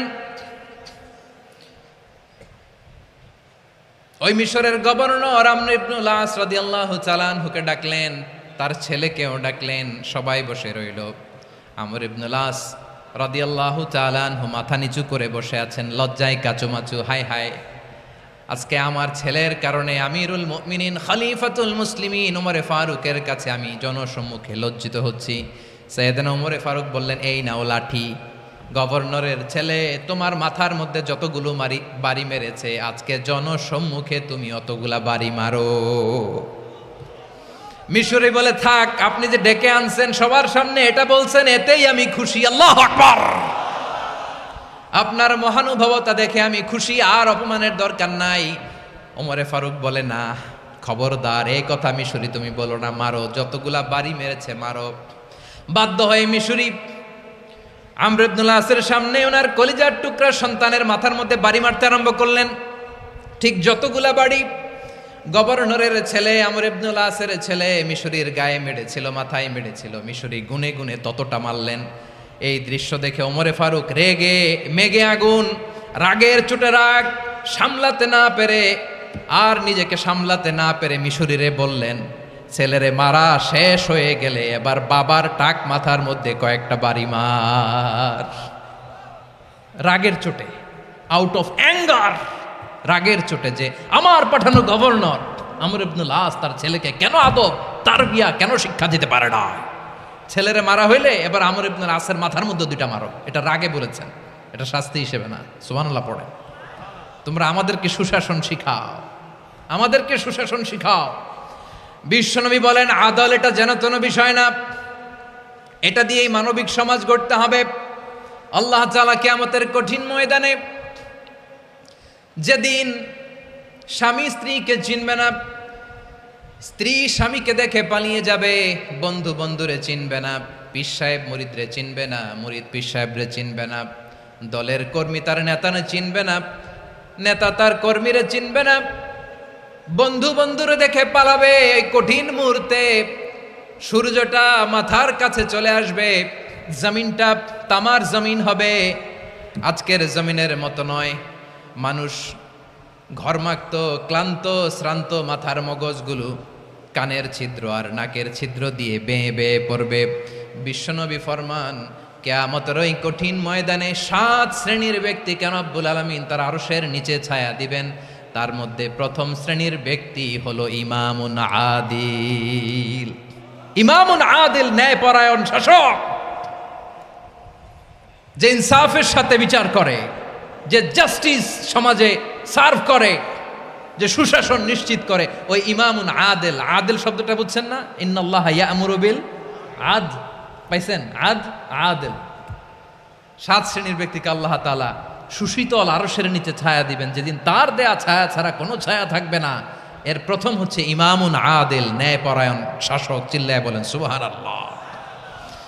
আবার বিশ্বনবী বললেন, ইন্নাল মুকসিতিনা ইনদাল্লাহি আলা মানাবিরা মিন নূর আন ইয়ামিনির রহমান। কিয়ামতের দিন যারা ন্যায়পরায়ণ হিসেবে আল্লাহর সামনে দাঁড়াবে, কিয়ামতের দিন রব্বুল আলামিন তার আরশের ডান দিকে ওই ন্যায়পরায়ণ লোকদের জন্য আরশের ডান দিকে একটা নূরের মিম্বারে তাদেরকে বসার সুযোগ করে দিবে। আল্লাহর আরশের ডান দিকে ন্যায়পরায়ণ লোকদের জন্য আল্লাহ তাআলা নূরের মিম্বার বানাবে। চারটেখানে কথা মনে করেছেন? আল আদাল, জাস্টিস, ইন্নাল্লাহা ইয়া'মুরু বিল আদল। আল্লাহ তাআলা এই আদালতের নির্দেশনা দেয়, সুবিচার, সুশাসন। প্রিয় ভাইয়েরা, এটা আমরা বাংলাদেশে চাই কি চাই না? এই যে অরাজকতা, এই যে অন্যায়, এই যে জুলুম, এই যে ইনকনসিস্টেন্সি সমাজের অসঙ্গতির প্রধান কারণ জাস্টিস নাই, সুবিচার নাই, সুশাসন নাই। শেষবারের মতো আওয়াজ করে বলেন তো, আমরা বাংলাদেশে আদল চাই কি চাই না? তাহলে প্রথম নির্দেশনা শেষ, আল্লাহ তাআলা তোমাদেরকে আদলের আদেশ দেন। এরপরে আল্লাহ বললেন, আমি তোমাদেরকে ইহসানের আদেশ দেই। ইন্নাল্লাহা ইয়া'মুরু বিল আদলি ওয়াল ইহসান। আমি তোমাদেরকে যেমনি আদলের নির্দেশনা দেই, তেমনি ভাবে তোমাদেরকে ইহসানের নির্দেশনা দেই। ইহসান, আওয়াজ করে সবাই বলেন তো ইহসান। সবাই বলেননি, সবাই বললে এতটুকু আওয়াজ হবে আমি বিশ্বাস করি না। আওয়াজ করে বলুন আল ইহসান। ইহসান মানে কারো প্রতি সফট হার্টেড হওয়া, মহানুভব হওয়া, অনুগ্রহ পরায়ণ হওয়া, অনুগ্রহশীল হওয়া, একে অপরের প্রতি দয়াদ্র হওয়া। একে অপরের প্রতি দয়াদ্র, অনুগ্রহশীল হওয়া ছাড়া মানবিক সমাজ কশিনকালেও গঠন করা সম্ভব না। প্রিয় ভাইয়েরা, সুন্দর আচরণ দিয়ে, ইহসান দিয়ে যা জয় করা যায়, নরম আচরণ দিয়ে যেটা অর্জন করা যায়, কঠোরতা দিয়ে সেটা পারা যায় না। বিষ্ণু ঈসা ইসলাম ইহসান দিয়ে, কোমল আচরণ দিয়ে, তার অনুগ্রহ দিয়ে তিনি অনেক কাফিরের হৃদয়কে জয় করে ফেলেছেন। সাইয়েদনা সুমামা ইবনে উসাল রাদিয়াল্লাহু তাআলা আনহুর কথা মনে পড়ে যায়। তিনি ছিলেন ইয়ামামার বাদশা। মদিনাতে বিশ্বনবীকে হত্যা করার নিয়তে এসেছিলেন। গোপনে গোপনে বিশ্বনবীকে হত্যা করে আবার ইয়ামামাতে তিনি ফিরে যাবেন। কিন্তু কি অবাক করা কাণ্ড, হত্যা করতে পারে নাই, সাহাবাদের হাতে তিনি ধরা পড়ে গেলেন। সাইয়েদনা সুমামা ইবনে উসাল রাদিয়াল্লাহু তাআলা আনহু হত্যার নিয়তে আসলেন, কিন্তু হত্যা করতে পারলেন না। সাহাবারা ওনাকে ধরে ফেললেন, ধরে মসজিদে নববীর পিলারের মধ্যে বেঁধে রাখলেন। সুমামা ইবনে উসাল, সিরাত থেকে শোনেন, সিরাত থেকে শোনাচ্ছি। রাদিয়াল্লাহু তাআলা আনহু ইয়ামামার অধিপতি ছিলেন। ইয়ামামা বিশ্বনবীকে হত্যার জন্য আসছেন, ধরা পড়ে গেছেন, এখন মসজিদে নববীতে বেঁধে রাখছে, তার মানে বন্দী। এখন স্ট্যাটাস কি? বন্দী, ক্যাপটিভ। তো বিষ্ণু ঈসা ইসলাম সাহাবাদেরকে বললেন, তার খোঁজ খবর নিও, সুমামা ইবনে উসালের খোঁজ খবর নিও। সাহাবার বলেন, ইয়া রাসূলুল্লাহ, আপনাকে হত্যা করতে এসেছে, তার তো কঠিন ক্যাপিটাল পানিশমেন্ট হওয়া দরকার, কঠিন শাস্তি হওয়া দরকার। বিশ্বনবী বললেন, না, আমি যেটা জানি তোমরা সেটা জানো না, তোমরা সুমামার সাথে ভালো আচরণ করো। বিশ্বনবী সুমামার কাছে গেলেন। প্রথম দিন যে তিনি কালেমার দাওয়াত দিলেন, ইমানের দাওয়াত দিলেন, ইসলামের দাওয়াত দিলেন, রিসালাতের দাওয়াত দিলেন, আখিরাতের দাওয়াত দিলেন। পরের দিন যে বিশ্বনবী সালাতের দাওয়াত দিলেন, যাকাতের দাওয়াত দিলেন, ইসলাম কি, কিভাবে, কেমন করে পালন করতে হয় চমৎকার আর্টিকুলেট করতে শুরু করলেন। তন্ময় হয়ে সুমামা ইবনে উসাল রাদিয়াল্লাহু তাআলা আনহু বিশ্বনবীর কথাগুলো শুনতে আরম্ভ করলো। একদিন নয়, 2 দিন নয়, টানা 3 দিন বিশ্বনবী সুমামার কাছে ইসলামকে প্রেজেন্ট করেছেন, উপস্থাপন করেছেন। আওয়াজ করে বলেন, কয় দিন? 3 দিন। 3 দিন মসজিদে নববীতে বাঁধা। আর সাহাবীদেরকে বললেন, তার খোঁজ খবর নিও, তোমরা যে রুটি বানাও এর মধ্যে সবচেয়ে ভালো আটার রুটিটা তারে দিও, সবচেয়ে রিফাইন্ড খেজুর, যেটা পিওর খেজুর, এটা তারে দিও। আর বিশ্বনবী নিজের উট থেকে দুধ দহন করে ওনার বাড়ির এক কর্মচারীকে বলেছেন, দুধ দহন করে সুমামার জন্য নিয়ে যেও। সুবহানাল্লাহ পড়বেন না? সবাই তো অবাক, ইয়ামামা থেকে আসছে নবীকে হত্যা করতে, বিশ্বনবী দেখে তারে জামাই আদর করে, তাকে মজার মজার খাবার দিও, দুধ দিও, আদর আপ্যায়ন করো। 1 দিন নয়, 2 দিন নয়, টানা 3 দিন বিশ্বনবী এভাবে সুমামার কাছে যেয়ে ইসলামকে প্রেজেন্ট করতে আরম্ভ করলেন, ইসলামকে উপস্থাপন করতে শুরু করলেন। আর তাকে চমৎকার এন্টারটেইনমেন্ট, আপ্যায়ন দিতে আরম্ভ করলেন। টানা 3 দিন যখন ইসলামের দ্য বিউটিজ অফ ইসলাম, ইসলামের সুমহান বাণী, সৌন্দর্য তার কাছে উপস্থাপন শেষ, তাকে আপ্যায়ন শেষ, বিশ্বনবী বললেন সাহাবেদেরকে, যাও এবার সুমামার হাতের পায়ের রশি দুটো খুলে দাও। তারা বললেন, ইয়া রাসূলুল্লাহ, কি বলেন আপনি? ও তো হত্যাকারী, সুযোগ পায় নাই, আপনারে মারতে পারে নাই, ছেড়ে দিলে আবারও আপনার উপর তলোয়ার নিয়ে ঝাঁপিয়ে পড়বে। নবী, এই সিদ্ধান্ত আপনি নিতে যাবেন না। বিশ্বনবী বললেন, যেটা বলেছি সেটা করো, সুমামার রশিগুলো ছেড়ে দাও, সুমামার হাতে পায়ের রশিগুলো যে তোমরা খুলে দাও। সাহাবারা তর্ক জুড়ে দিলেন, লা ইয়া রাসূলুল্লাহ, এমনটা করবেন না, তো ভয়ঙ্কর ভয়ঙ্কর খুনি, কি জানি কি হয়ে যায়। বিশ্বনবী বললেন, না, তার হাতে পায়ের রশিগুলো খুলে দাও। সাহাবারা বিশ্বনবীর কথা মতো তার হাতে পায়ের রশিগুলো খুলে দিল। সুমামা মুহূর্তের মধ্যে মসজিদে নববী থেকে বের হয়ে ইয়ামামায় ফিরে না যে মসজিদে নববীর পাশে একটা খেজুর বাগান ছিল, সেখানে চলে গেলেন। সেখানে একটা ছোট্ট কুয়া ছিল, কুয়ার পানি দিয়ে তিনি গোসল করলেন। সুবহানাল্লাহ পড়েন। কুয়ার পানি দিয়ে গোসল করে মসজিদে নববীর সামনে এসে বিশ্বনবী এবং সাহাবাদের সামনে দাঁড়িয়ে সাব্বাবা উঁচু করে বললেন, আশহাদু আল্লা ইলাহা ইল্লাল্লাহ ওয়া আশহাদু আন্না মুহাম্মাদান আবদুহু ওয়া রাসূলুহু। আল্লাহু আকবার। আমি সাক্ষ্য দিচ্ছি আল্লাহ ছাড়া কোনো ইলাহ নাই, আর মুহাম্মদ আল্লাহ তাআলার প্রেরিত বান্দা এবং রাসূল। প্রিয় ভাইয়েরা, ইহসান দিয়ে যা জয় করা যায়, কঠোরতা দিয়ে সেটা কঠিনকালেও জয় করা যায় না। আওয়াজ করে বলেন ঠিক কি না? এবার সুমামা দাঁড়িয়ে বলে, ওগো নবী, আমি তো কালিমা পড়ে মুসলমান হয়ে গেলাম, এবার শোনেন, এই মুহূর্তের আগে আপনার চেহারার চাইতে নিকৃষ্ট কোনো চেহারা আমার কাছে ছিল না, কিন্তু শাহাদা পাঠ করার পরে আপনার চেহারার চাইতে উত্তম শ্রেষ্ঠ কোনো চেহারা আমার কাছে আর নাই। ও নবী, আজকের দিনের আগে ইসলাম ধর্মের চেয়ে নিকৃষ্ট অপছন্দনীয় কোনো ধর্ম আমার কাছে ছিল না, কিন্তু এই মুহূর্ত থেকে ইসলামের চেয়ে সেরা শ্রেষ্ঠ পছন্দনীয় কোনো ধর্ম আমার কাছে নাই। নবী গো, আজকের দিনের আগে মদিনার চাইতে অপছন্দনীয় নিকৃষ্ট কোনো শহর আমার কাছে ছিল না, কিন্তু এই মুহূর্তের পর থেকে মদিনার চাইতে কোনো শ্রেষ্ঠ শহর আমার জানা নাই। সে ছিল গমের বড় ডিলার, গম বেচতো। কি বেচতো? তার গম কিনে মক্কার লোকেরা রুটি খাইতো। সে ঘোষণা দিল, আজকে থেকে মক্কাবাসীদের জন্য সব গম আমি হারাম করে দিলাম, মক্কাবাসী এখন না খেয়ে মরে। সুবহানাল্লাহ পড়বেন না? মক্কাবাসী বিশ্বনবীর কাছে আসলেন, এসে বললেন, মুহাম্মদ, আমরা তো তোমার ভাই, তোমার চাচা, তোমার ভাতিজা, তোমার আত্মীয়, তুমি সুমামারে বলো সে যেন আবার গমের সাপ্লাই মক্কার জন্য অনুমতি দিয়ে দেয়। বিশ্বনবীর অনুমতি ক্রমে সুমামা আবার মক্কাতে গম পাঠাতে শুরু করলো। পড়েন সুবহানাল্লাহ। ইহসান, ইহসান দিয়ে আপনি যেটা জয় করতে পারবেন, you can win the heart of your enemies. ইহসান দিয়ে আপনি আপনার শত্রুর হৃদয়কে জয় করতে পারবেন। আওয়াজ করে বলেন ঠিক কি না? এজন্য আল্লাহ বললেন, ওয়া আনফিকু ফি সাবিলিল্লাহি ওয়া লা তুলকু বিআইদিকুম ইলাত তাহলুকা ওয়া আহসিনু ইন্নাল্লাহা ইউহিব্বুল মুহসিনিন। তোমরা আল্লাহর রাস্তায় দান করবে আর নিজেরা নিজেদেরকে ধ্বংসের হাতে ঠেলে দিও না। তোমরা একে অপরের প্রতি ইহসান করবে, কারণ ইহসানকারীদেরকে আল্লাহ বড্ড ভালোবাসেন। সুবহানাল্লাহ পড়েন। আবার সূরা রহমানে আল্লাহ বললেন, হাল জাযাউল ইহসানি ইল্লাল ইহসান ফাবিআইয়ি আলা, সবাই পড়েন, ফাবিআইয়ি আলাই রাব্বিকুমা তুকাযযিবান। ইহসানের প্রতিদান হিসেবে ইহসানি হয়। বিশ্বনবী সুমামার প্রতি যেমন ইহসান করেছেন, সুমামাও ঠিক তেমন ইহসান ফিরিয়ে দিয়েছে। ঠিক কিনা বলেন? তাহলে এক নম্বরে হচ্ছে আদ, ন্যায় বিচার। দুই নম্বরে সবাই বলেন ইহসান, সদাচরণ। ইহসান দুই ধরনের প্রিয় ভাইরা, ইহসান ফিল ইবাদা, ইহসান ফিল মুআমালা। ইহসান ফিল ইবাদা হচ্ছে একাগ্র অনুভবে ইবাদতে ডুব দেওয়া, এর নাম ইবাদতের ইহসান। সুবহানাল্লাহ পড়েন।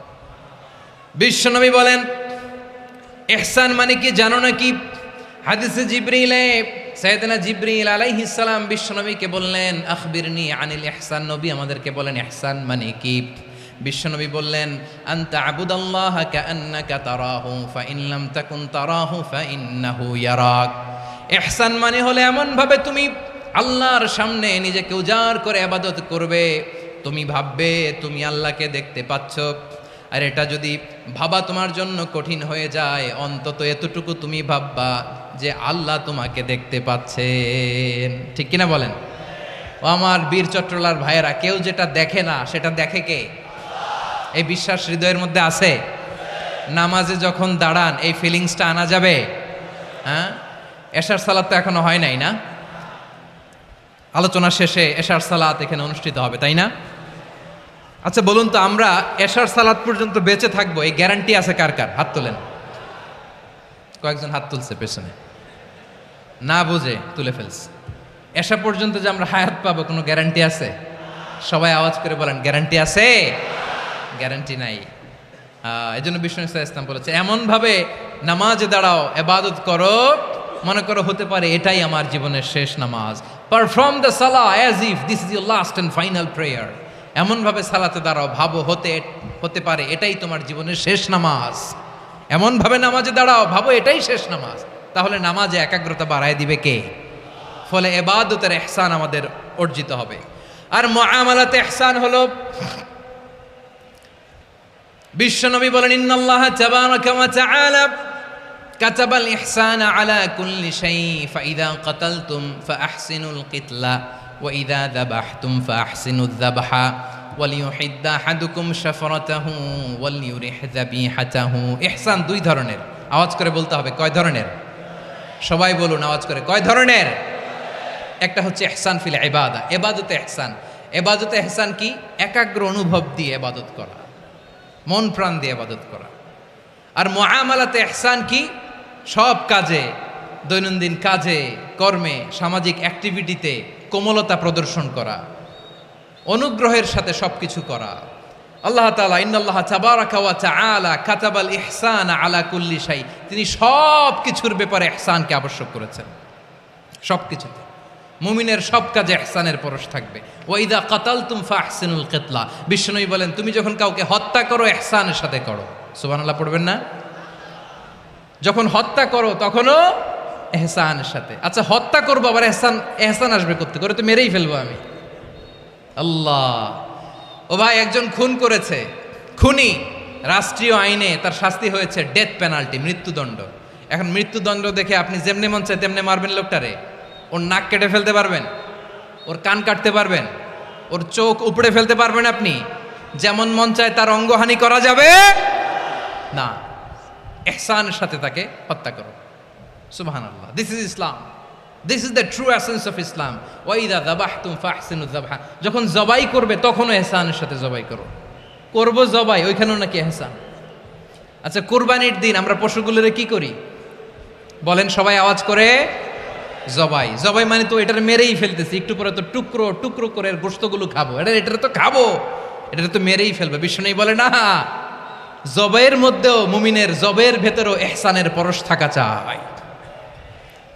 যখন জবাই করবে প্রাণীটাকে হাত পা টাইট করে বেঁধে নাও, ছুরিটাকে শার্পেন করে নাও, ধারালো করে নাও, যাতে অল্প সময়ে জবাইটা হয়ে যায়, প্রাণীটা যাতে কম কষ্ট পায়। সুবহানাল্লাহ পড়ে। দিস ইজ কল্ড ইহসান। ইহসান আল্লাহ তাআলা যেমনি আদলের আদেশ করেছেন, ন্যায় বিচার, জাস্টিস এনশিওর করতে বলেছেন, সমাজে ইহসানের ব্যবহার, ইহসানের অনুশীলন তিনি করতে বলেছেন। এজন্য মুমিনের প্রতিটি কাজে, আমার চট্টগ্রামের ভাইয়েরা আমার দিকে তাকান, খেয়াল করে শুনুন, মুমিন জীবনের প্রতিটি কাজে ইহসানের পরশ থাকা চাই। আমরা যেন আমাদের পরিবারের প্রতি ইহসান করি, আমরা যেন আমাদের কর্মচারীদের প্রতি ইহসান করি, আমরা যেন আমাদের কলিগদের প্রতি ইহসান করি, আমরা যেন আমাদের ভাইদের প্রতি ইহসান করি। মুমিন জীবনের প্রতি কাজে ইহসানের পরশ থাকার দরকার আছে না নাই? কথা বুঝতে পেরেছেন? তাহলে আল্লাহ তাআলার তিনটা আদেশ ছিল, কয়টা গেল? ভুলে গেছে, ভুলে গেছে চট্টগ্রাম। তিনটা আদেশের মধ্যে কয়টা বললাম? প্রথমে কি ছিল? আদল। 2 নম্বরে, 3 নম্বরে রব্বুল আলামিন বললেন ওয়া ইতা ইদিল কুরবা, নিকটাত্মীয়দেরকে দান করো। নিকট আত্মীয়দেরকে দাও, যারা তোমাদের ব্লাড কানেকশনের আত্মীয় তাদেরকে তোমরা দাও। এখানে জেনারেলি বললেন দাও, কি দিব সেটা তিনি এখানে বলেন নাই, সেটা তিনি সূরাতুল ইসরার মধ্যে বলেছেন। আল্লাহ বলেন ওয়া আতিযাল কুরবা হাক্কা, নিকট আত্মীয়দেরকে তাদের অধিকার, তাদের প্রাপ্য তোমরা বুঝিয়ে দাও। দেখেন, একটা শান্তির সমাজ, একটা সমৃদ্ধ সমাজ, একটা মানবিক সমাজ গঠনের জন্য আল্লাহ তাআলা বেশি না, মাত্র 3টা অর্ডার, 3টা ভার্ডিক্ট তিনি জারি করেছেন। 1 নাম্বার সুশাসন, ন্যায় বিচার। 2 নাম্বার ইহসান। 3 নাম্বার নিকটাত্মীয়, যারা কাছের, তোমার ভেরি ক্লোজ রিলেশনশিপে আছে, তাদেরকে দাও। দাও, দিলে বাড়িয়ে দেয় কে? অনেকে দিতে চায় না, কৃপণতা করে। দিলে বাড়ায় দেয় কে? ও মিয়া, মদিনার মধ্যে সবচাইতে গরিব সাহাবী ছিল বেলাল রাদিয়াল্লাহু তাআলা আনহু। ওনার এন্টায়ার অ্যাসেট, সম্পদের পরিমাণ কতদূর জানেন? একটা লুঙ্গি। বেলাল রাদিয়াল্লাহু তাআলা আনহু, ওনার টোটাল ওয়েলথের এস্টিমেশন হচ্ছে মাত্র একটা লুঙ্গি। একটা লুঙ্গি, টোটাল ওয়েলথ এস্টিমেশন, টোটাল সম্পদের পরিমাণ বেলাল রাদিয়াল্লাহু তাআলা আনহুর কি ছিল? কথা বোঝে নাই বোধহয়, কি ছিল? ওই বেলাল রাদিয়াল্লাহু তাআলা আনহুকে বিষ্ণু ইসলাম বলেছেন, আনফিক ইয়া বেলাল, ও বেলাল তুমিও দাও। ওয়ালা তাখশা মিন যিল আরশি ইখলালা, আরশের অধিপতির তো কোনো ঘাটতি নাই, তুমি দিলে ওই আল্লাহ তোমারে বাড়ায় দিবে। এজন্য আমার প্রিয় ভাইয়েরা, দিলে কমে না, দিলে বাড়ে। অনেকে ধরে রাখে, নতুন কিছু নিতে পারে না, হাত দিয়ে যেটা ধরে রেখেছেন এটা দিয়ে দেন, বড় একটা ধরার সুযোগ পাবেন। জোরে বলেন ঠিক কিনা? ধরেন 5 কেজি ওজনের একটা ধরে রাখছেন, এখন 10, এটা না ছাড়লে 10 কেজি ধরতে পারবেন আপনি? আচ্ছা, 10 কেজির জিনিস একটা আছে হাতে, ওইটা যদি ছেড়ে দেন তাইলেই না 15 কেজি ধরতে পারবেন। কথা বলেন ঠিক কিনা? তাহলে দিলে বাড়িয়ে দেয় কে? রব্বুল আলামিন বললেন 3 নাম্বার আদেশ হলো তোমাদের প্রতি, সমাজটারে কেমন করে মানবিক সমাজ, সুন্দর সমাজ গড়বা। 3 নাম্বার আদেশ হলো ওয়া আতিদাল কুরবা হাক্কা, নিকটাত্মীয়দেরকে তাদের প্রাপ্য বুঝিয়ে দাও। এই নিকটাত্মীয়দেরকে তাদের অধিকার বুঝিয়ে দেওয়া, প্রাপ্য বুঝিয়ে দেওয়াতে আমাদের গাফলতি আছে না নাই? চট্টগ্রামে নাই? মাশাআল্লাহ আছে, আছে। অনেকে দেখবেন অনেক আল্লাহওয়ালা, তাহাজ্জুদ গুজার, সেজদা দিতে দিতে কপালে কালো দাগ ফেলে দিছে, সে তার বোনের হকটা আদায় করে নাই। আছে না নাই?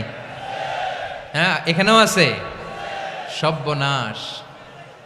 অনেক বড় হাজী সাহেব, বিশাল লম্বা দাড়ি, ছেলেরে সব দিয়ে দিছে, মেয়েরে কিছু দেয় নাই, মেয়ের হক আদায় করে নাই। আছে না নাই? এই হাজী সাহেবেরা, এই আল্লাহওয়ালারা কিয়ামতের ময়দানে আটকে যাবে। আপনি অন্যের অধিকার নষ্ট করেছেন, তাদের রাইটসকে ভায়োলেট করেছেন। এজন্য আল্লাহ তাআলা বলেন, কারো অধিকার যদি কেউ নষ্ট করে, ওই সমাজটা মানবিক সমাজ কঠিনকালেও হতে পারে না। এজন্য 3 নম্বর আল্লাহ বললেন ওয়া ইতা ইদিল কুরবা, নিকটাত্মীয়দেরকে দাও। কি দিবা? তাদের অধিকার দিয়ে দাও। বোনের অধিকার বুঝিয়ে দাও, মেয়ের অধিকার বুঝিয়ে দাও, ফুফুর অধিকার বুঝিয়ে দাও। দেখবেন অনেক মায়েরা ছেলের পাতে মুরগির রান দেয়, মেয়ের পাতে দেয় মুরগির ঠ্যাং। এরকম আছে না নাই? ছেলেরা কি দেয়? মুরগির।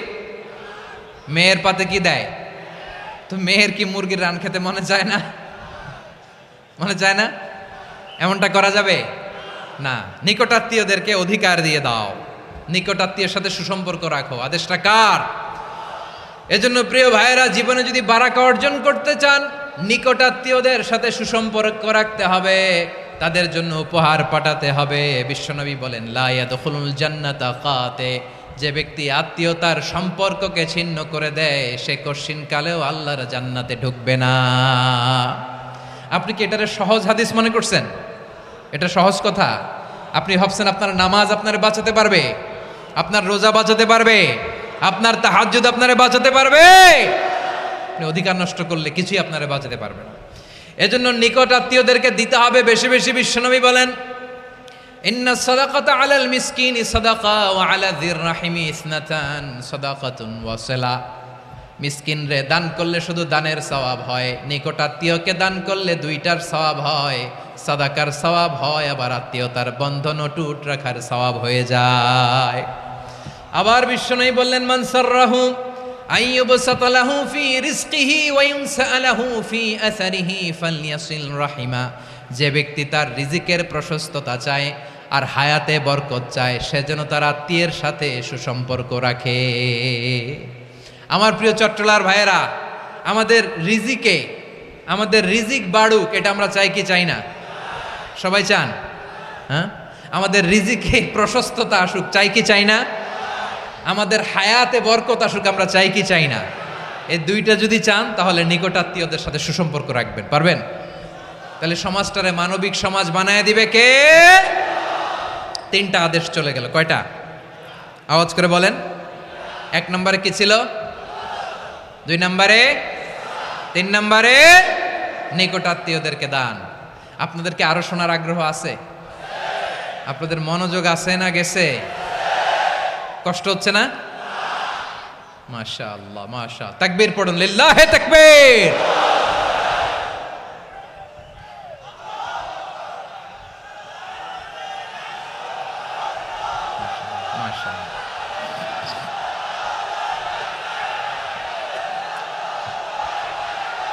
আমার প্রিয় ভাইয়েরা, আল্লাহ তাআলা তিনটা জিনিসের যেমনি আদেশ করেছেন, অনুরূপভাবে তিনটা বিষয় তিনি বারণ করেছেন, নিষেধ করেছেন। ওগুলোর কাছেও যাওয়া যাবে। শুনবেন। রাব্বুল আলামিন বলেন, ওয়ায়ানহা আনিল ফাহশাই ওয়াল মুনকারি ওয়াল বাগি। আমি যেমনি তিনটি বিষয়ে আদেশ করলাম, অনুরূপভাবে তিনটি বিষয়ে বারণ করলাম, নিষেধ করলাম। আমার 1 নাম্বার নিষেধাজ্ঞা হলো অশ্লীলতার প্রতি। ফাহশা, ওয়ায়ানহা আনিল ফাহশা।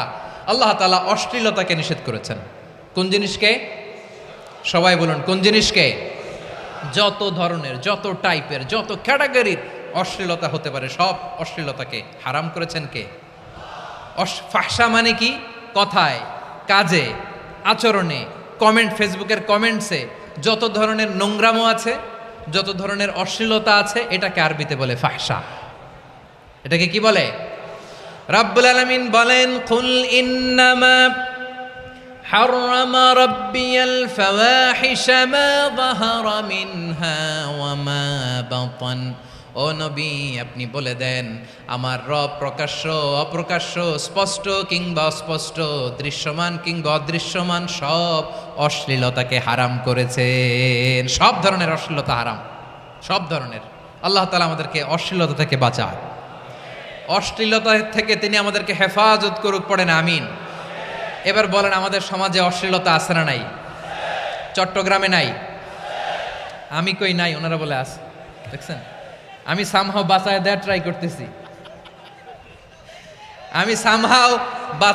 ট্রাই করতেছি, ওনারা বলে আছে।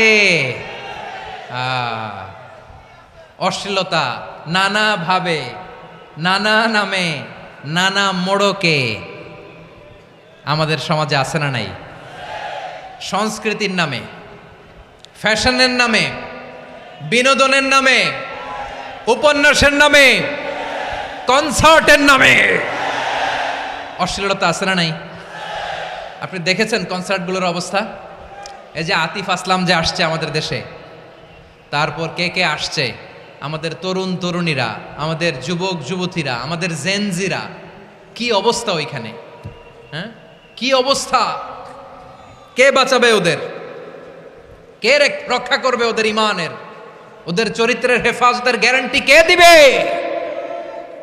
কনসার্টের নামে অশ্লীলতা আছে না নাই?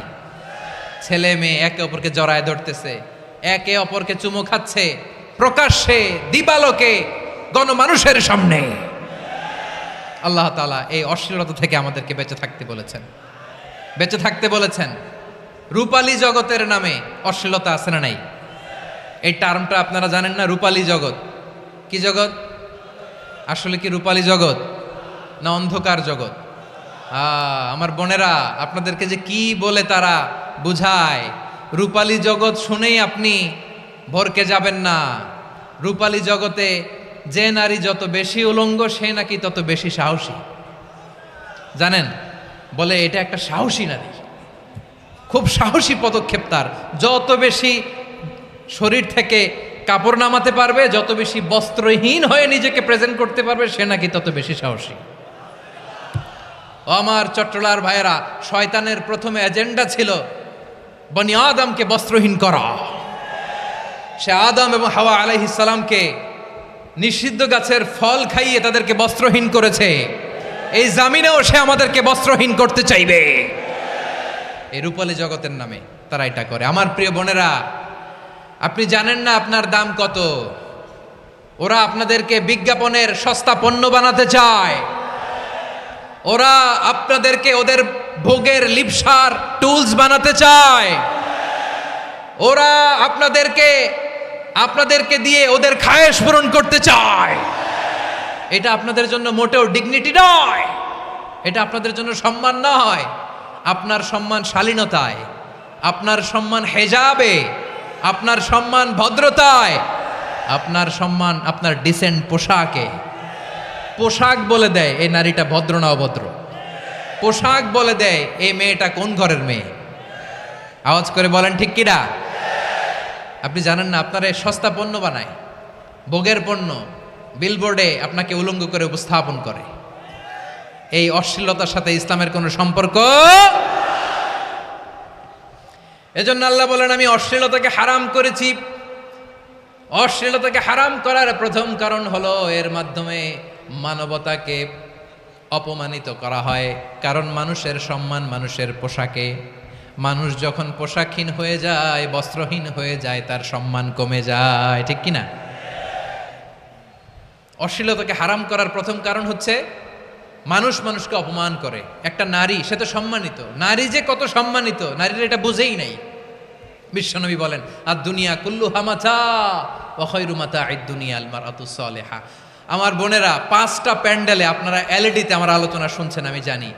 আপনাদের এই গর্ভ যে কত দামি আপনি জানেন না। আপনার পেট থেকেই আসবে আগামী দিনের সালাহুদ্দিন আল আইয়ুবী। আপনার পেট থেকেই আসবে অনাগত দিনের ইমাম মাহদী আল মুনতাজার। আপনার পেট থেকেই আসবে অনাগত দিনের ফয়সাল, ওয়াসিম, মুগ্ধ, আবু সাইদের মতো বীর যোদ্ধা।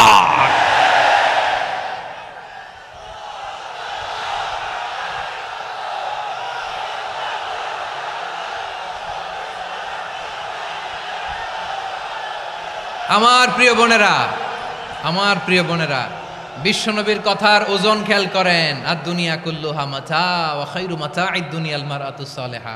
দুনিয়ার সবকিছুই অ্যাসেট, এর মধ্যে সবচেয়ে দামি অ্যাসেট নেককার নারী। আপনার গর্ভ যে কত দামি আপনি জানেন না। নিজের সময়টাকে কাজে লাগান, কোরআন পড়েন, সুন্নাহ পড়েন। আপনার অনেক দায়িত্ব ঘরে। You are the MD of your family. একটা family it's a very big institution. পরিবার একটা অনেক বড় প্রতিষ্ঠান। And you are the MD of your institution. আপনি এই পরিবারের MD, managing director of your family. এখানে আপনার কত দায়িত্ব। আপনি ছেলেমেয়েদেরকে তারবিয়া করবেন। আপনি আপনার স্বামীর জন্য ঘরটার জান্নাতের নীর বানাবেন। আপনার জন্য জান্নাতের ডুপ্লেক্স বাড়ি ওইখানে তৈরি করে রাখবে কে? আপনি যে কত দামি আপনি জানেন না। নারীদেরকে আল্লাহ বানিয়েছেন উচ্চতর করে, নিম্নতর নয়। নারীদেরকে ছোট্ট জিনিস দিলে এটার বড় করে দেয়। নারীদেরকে ভ্রূণ দিলে, শুক্রাণু দিলে নারী এটারে বাচ্চা হিসেবে উপহার দেয়। ঠিক কিনা? বিয়ের মাধ্যমে স্বামী যখন তার শুক্রাণু তার স্ত্রীকে উপহার দেয়, স্ত্রী রিটার্নে কি উপহার দেয়? ফুল ফর্ম বেবি, মানব সন্তান। দেখছেন, আপনি দিলেন একটুকুনি, দিছে বিশাল। আপনি যদি নারীকে বাজার এনে দেন, নারী এটাকে সুস্বাদু খাবারে রূপান্তর করে দেয়। আপনি তাকে একটা মুচকি হাসি দিয়ে দেন, সে তার কলিজা দিয়ে দেয়। কিন্তু যদি আপনি তার মনে কষ্ট দেন, সে আপনার জীবনকে জাহান্নাম বানায়া দেয়। খবর আছে, নারীর মন বুঝতে পারলে নেয়ামত, বুঝতে না পারলে কিয়ামত। ঠিক কিনা বলেন? আমার প্রিয় বোনেরা, আপনি যে কত দামি আপনি জানেন না। জানেন না আপনি কত দামি, অনেক দামি আপনি। আপনাদেরকে যেন ভোগের সস্তা পণ্য বানাতে না পারে আপনাদেরকে সচেতন থাকতে হবে, সজাগ থাকতে হবে, কনসার্ন থাকতে হবে। শয়তানের ওই হাতছানির দিকে আর নজর দেওয়া যাবে না। তাহলে কেন আল্লাহ তাআলা এই ফাহশা অশ্লীলতাকে হারাম করলেন? 1 নাম্বার, এতে হিউম্যান ডিগনিটি কমে। 2 নাম্বার, এতে মানুষের অধিকার নষ্ট হয়। আপনি বিয়ে করেছেন, এরে পরকিয়া করেন, ওর সাথে এরকম আছে না নাই? স্ত্রীর অধিকার নষ্ট করেছেন। আপনি বিবাহ সম্পর্কে আবদ্ধ হয়েছেন তার সাথে, আপনি পরকিয়া করেন ওই ছেলের সাথে, আপনি আপনার হাজবেন্ডের সাথে বিট্রে করেছেন। এজন্য আল্লাহ অশ্লীলতাকে হারাম করেছেন। অশ্লীলতাকে হারাম করার আরেকটা কারণ হচ্ছে আল্লাহ তাআলা এই হিউম্যান জেনারেশনকে এটাকে প্রিজার্ভ করতে চায়। হিফজুন নাসাল, এটা মাকাসিদুশ শরিয়ার অনেক গুরুত্বপূর্ণ একটা মাকাসিদ, অনেক গুরুত্বপূর্ণ। আপনার নাসাল, আপনার জেনারেশনকে সংরক্ষণ করা। এই যে আসতেছে ফেব্রুয়ারি, কত ফেব্রুয়ারি জানো? এটা কি বিশ্ব ভালোবাসা দিবস? হ্যাঁ, কি দিবস? এই বিশ্ব ভালোবাসা দিবসের সাথে মুসলমানদের কোনো সম্পর্ক নাই। আমার প্রিয় ভাইরা, এই যে আপনি অবৈধ সম্পর্কে জড়ালেন, কেন আল্লাহ অশ্লীলতাকে হারাম করেছে দেখেন। বলতেছিলাম যে এটা আপনার নাসাল, আপনার জেনারেশন, আপনার লিনিয়েজ, আপনার বংশকে প্রিজার্ভ করা। কে কার বাবা, কে কার মা, বাবা মা জানা, প্রজন্মকে প্রিজার্ভ করা, এটা ইসলাম ওয়াজিব করে দিয়েছে। এই যে অবৈধ সম্পর্কের কারণে, বিশ্ব বেহায়া দিবসের কারণে, এগুলোর আউটপুট হিসেবে মাঝে মাঝে এই ঢাকা মেডিকেলের ডাস্টবিনে নবজাতকের বাচ্চার কান্নার আওয়াজ শুনতে পাওয়া যায়। চট্টগ্রাম মেডিকেলের ডাস্টবিনে নবজাতকের কান্না শুনতে পাওয়া যায়। বীর চট্টলার মুসলমানেরা বুঝতে পারলে আওয়াজ করে বলেন, এই যে চট্টগ্রাম মেডিকেলে যে নবজাতকটা পাওয়া গেল, ওর বাবাকে আমাকে বলেন, ওর বাবাকে, ওর মাকে, ও কোন ফ্যামিলির সন্তান কেউ জানে? আপনি হিউম্যান ডিগনিটিকে অপমান করেছেন না? আপনি তার ভবিষ্যৎকে অন্ধকার করেছেন না? আপনি তার লিনিয়েজকে প্রশ্নবিদ্ধ করে দিয়েছেন না? এই জন্য আল্লাহ তাআলা অশ্লীলতাকে আমাদের জন্য হারাম করে দিয়েছেন। পড়েন সুবহানাল্লাহ। এই জন্য রাব্বুল আলামিন বলেন, কুল ইন্নামা হাররামা রাব্বিয়াল ফাওয়াহিশা মা যাহারা মিনহা ওয়া মা বাতান। প্রকাশ্য অপ্রকাশ্য সব অশ্লীলতাকে হারাম ঘোষণা করে দিয়েছে কে? আবার দুনিয়ার বুকে যারা অশ্লীলতার প্রসার করে তাদের জন্য শাস্তি মজুদ রেখেছে কে? রব্বুল আলামিন বলেন, ইন্নাল্লাযীনা ইউহিব্বুনা আন তাশিআল ফাহিশাতু ফিল্লাযীনা আমানু লাহুম আযাবুন আলীমুন ফিদ দুনিয়া ওয়াল আখিরাতি ওয়াল্লাহু ইয়ালামু ওয়া আনতুম লা তা'লামুন। নিশ্চয়ই যারা বিশ্বাসীদের মাঝে অশ্লীলতার প্রচার প্রসার করতে চায় তাদের জন্য আমি মর্মন্তুদ শাস্তি প্রস্তুত করে রেখেছি, দুনিয়াতেও রেখেছি, আখিরাতেও রেখেছি। ঘোষণাটা কার? যারাই নাটকের নামে, সিনেমার নামে, রূপালী জগতের নামে, মুভির নামে, ওটিটি প্ল্যাটফর্মের নামে আমার সমাজে অশ্লীলতা ছড়াতে চায় তাদের জন্য কঠিন মর্মন্তুদ শাস্তি মজুদ রেখে দিয়েছে কে? ও আমার বোনেরা, এখনো আপনি জাগবেন না? এখনো আপনার চিন্তার দুয়ারে এখনো নাড়া পড়ে নাই? ওরা আপনাকে উলঙ্গ বানাতে চায়, ওরা আপনাকে আইটেম গার্ল বানাতে চায়। এজন্য ইসলাম অশ্লীলতাকে হারাম করেছে। হারাম। ইসলাম বলেছে যোজন যোজন দূরে থাকো, ওরা বলে না কাছে আসো, কাছে আসার গল্প, ক্লোজ আপ ওয়ান, কাছে আসার গল্প আছে না নাই? চট্টগ্রামে তো এগুলো নাই মাশাআল্লাহ। হ্যাঁ, এখানেও আছে ক্লোজ আপ ওয়ান, কাছে আসার গল্প।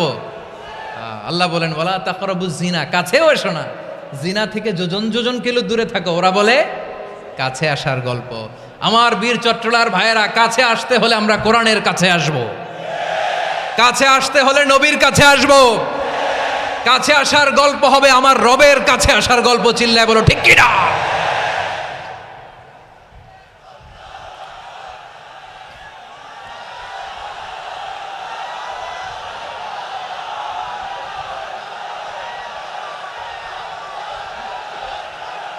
বসুন বসুন আমার ভাইয়েরা। তাহলে অশ্লীলতার সাথে আমাদের কোনো সম্পর্ক?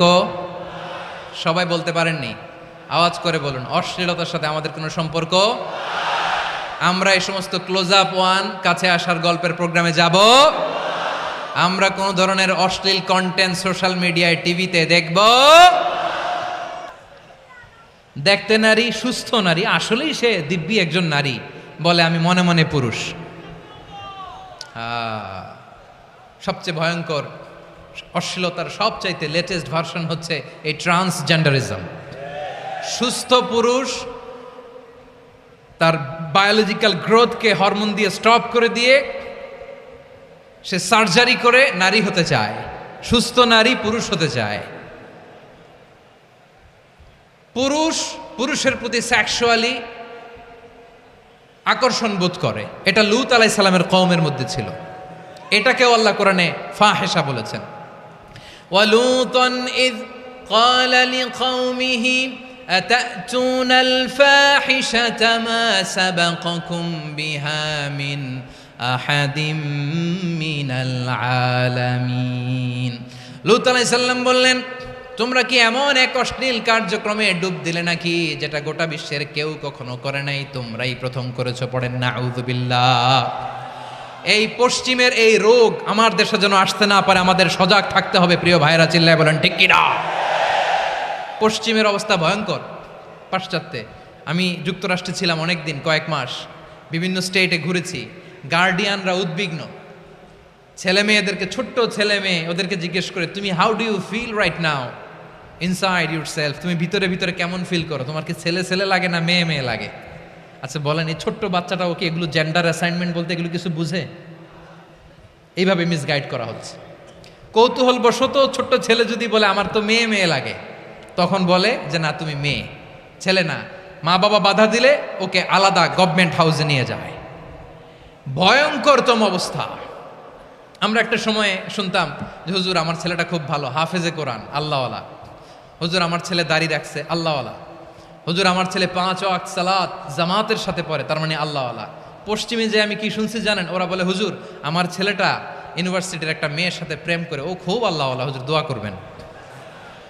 এর কারণ ওদের কাছে আল্লাহওয়ালার ক্রাইটেরিয়া হচ্ছে হুজুর আমার ছেলেটা আরেক ছেলের পছন্দ করে নাই, আমার মেয়েটা আরেক মেয়েকে ভালোবাসে নাই, এজন্য আমার ছেলেটা আল্লাহওয়ালা, হুজুর ওর জন্য একটু দোয়া করে দিয়েন। কি চ্যালেঞ্জ ওরা ফেস করতেছে। ওনার ছেলে যে আরেক ছেলেরে বিয়ে করবে না, এটাতেই উনি খুশি যে আলহামদুলিল্লাহ আমার ছেলেটা একটা মেয়েরে ভালোবাসে, আমার মেয়েটা একটা ছেলেরে ভালোবাসে, মানে এটা খুব আল্লাহওয়ালা। নাউজুবিল্লাহ পড়তে পারলেন না? এজন্য অশ্লীলতার সাথে আমাদের কোনো সম্পর্ক। রব্বুল আলামিন বলেন ওয়ায়ানহা আনিল ফাহশাই ওয়াল মুনকারি ওয়াল বাগি, তিনটা জিনিসকে আমি নিষিদ্ধ করলাম। এক নাম্বার হলো ফাহশা, অশ্লীলতা। 2 নম্বরে হলো মুনকার, সমস্ত মন্দ কাজ। আপনাদের মনোযোগ আছে না? শেষ করে দিব? আর 2-1 মিনিট শুনবেন? আচ্ছা বলি তাহলে, আর 2-1 মিনিট। তাহলে নিষেধাজ্ঞা জারি করেছেন 3টা জিনিসের উপর। 1 নাম্বার কি? ফাহশা, অশ্লীলতা। 2 নাম্বার মুনকার। মুনকার মানে হচ্ছে যত মন্দ কাজ, খারাপ কাজ, বাজে কাজ, এটার বলে মুনকার। এটার কি বলে? আপনারা পড়ছেন না তা'মুরুনা বিল মা'রুফি ওয়া তানহাউনা আনিল মুনকার। ভালো কাজের আদেশ, সৎ কাজের আদেশ, অসৎ কাজের নিষেধ। মুনকার, মুনকার হচ্ছে মানুষের স্বাভাবিক বিবেকবোধ যেটাকে খারাপ বলে, ওইটাই মুনকার। পৃথিবীর সব আসমানি গ্রন্থ যেটাকে খারাপ বলেছে, মানুষের স্বাভাবিক বিবেকবোধ যেটাকে খারাপ বলেছে, এগুলো সব মুনকার। যেমন ইফটিজিং, এটা কি ভালো না খারাপ? মজুদদারি, খাদ্যে ভেজাল দেওয়া, ওজনে কম দেওয়া, মাছে ফরমালিন মিশানো, চাঁদাবাজি, টেন্ডারবাজি, দখলবাজি, এগুলো আমাদের স্বাভাবিক বিবেকেই বলে এগুলো খারাপ, এগুলো হচ্ছে মুনকার। আল্লাহ তাআলা এই মুনকার থেকে আমাদেরকে বেঁচে থাকতে বলেন, আর শয়তান এই মুনকারের প্রতি আমাদেরকে উদ্বুদ্ধ করে। আল্লাহ তাআলা বললেন ইয়া আইয়ুহাল্লাযীনা আমানু লা তাত্তাবিউ খুতুওয়াতিশ শাইতান ফাইন ওয়া মান ইয়াত্তাবি' খুতুওয়াতিশ শাইতানি ফাইন্নাহু ইয়া'মুরু বিল ফাহশাই ওয়াল মুনকার। আল্লাহ বললেন আমার গোলামেরা শোনো শোনো, ও আমার বিশ্বাসী বান্দারা খবরদার, তোমরা কশিনকালেও শয়তানের পদাঙ্ক অনুসরণ করবে না, কারণ শয়তান তোমাদেরকে অশ্লীলতা এবং মন্দ কাজের দিকে উদ্বুদ্ধ করে। আমাদের কাজ হচ্ছে শয়তান আমাদেরকে যেদিকে নিতে চায় আমরা তার উল্টা দিকে যাব, ঠিক কিনা বলেন? শয়তান এই মন্দ কাজকে আমাদের কাছে বিউটিফাই করে, চাকচিক্যময় করে আমাদের সামনে উপস্থাপন করে। এজন্য আল্লাহ বলেন মুনকারকে থামাতে হবে, মুনকার প্রতিরোধ করতে হবে। মুনকার প্রতিরোধের দায়িত্ব শুধু আমাদের নাকি? শুধু আপনার খতিব সাহেবের, ইমাম সাহেবের, নাকি মুসলিম উম্মার সবার? আওয়াজ করে বলুন, মুনকার অসৎ কাজ প্রতিরোধের দায়িত্ব কার? রাব্বুল আলামিন বলেন কুনতুম খায়রা উম্মাতিন উখরিজাত লিন-নাসি তা'মুরুনা বিল মা'রুফি ওয়া তানহাউনা আনিল মুনকার। তোমাদেরকে শ্রেষ্ঠ জাতি করে জমিনের মধ্যে আবির্ভূত করা হয়েছে, যাতে করে তোমরা জমিনের ভেতরে সৎ কাজের আদেশ করতে পারো আর অসৎ কাজের নিষেধ করতে পারো। উম্মাহ কুনতুম খায়রা, তাহলে গোটা উম্মার দায়িত্ব, এটা বুঝতে পারছেন তো? আচ্ছা, আরো নিচে আসেন। এরপরে আল্লাহ বললেন শুধু উম্মাহ না, এই জমিনের রাজত্ব আমি যাদের হাতে দেই, এই জমিনের মালিক আমি যাদেরকে বানিয়ে দেই, যাদেরকে আমি সরকারের দায়িত্ব দেই, তাদেরকেও মুনকার প্রতিরোধের দায়িত্ব দিয়েছে কে? আল্লাহ বলেন যারা ক্ষমতার মসনদে বসেছে তাদেরকে 4 দফা কর্মসূচি আমি আল্লাহ দিলাম। আওয়াজ করে বলেন কয় দফা? আল্লাহ বলেন আল্লাযীনা ইম্মাক্কান্নাহুম ফিল আরদি আকামুস সালাতা ওয়া আতাউয যাকাতা ওয়া আমারু বিল মা'রুফি ওয়া নাহাউ আনিল মুনকার ওয়ালিল্লাহি আকিবাতুল উমুর। যারা এই জমিনের উত্তরাধিকার হয়েছে তারা 4 দফা কর্মসূচি নিয়ে সামনে আগাবা। সালাত কায়েম করবা, যাকাত আদায় করবা, সৎ কাজের আদেশ দিবা, অসৎ কাজ থেকে মুনকার প্রতিরোধ করবা। আদেশটা কার?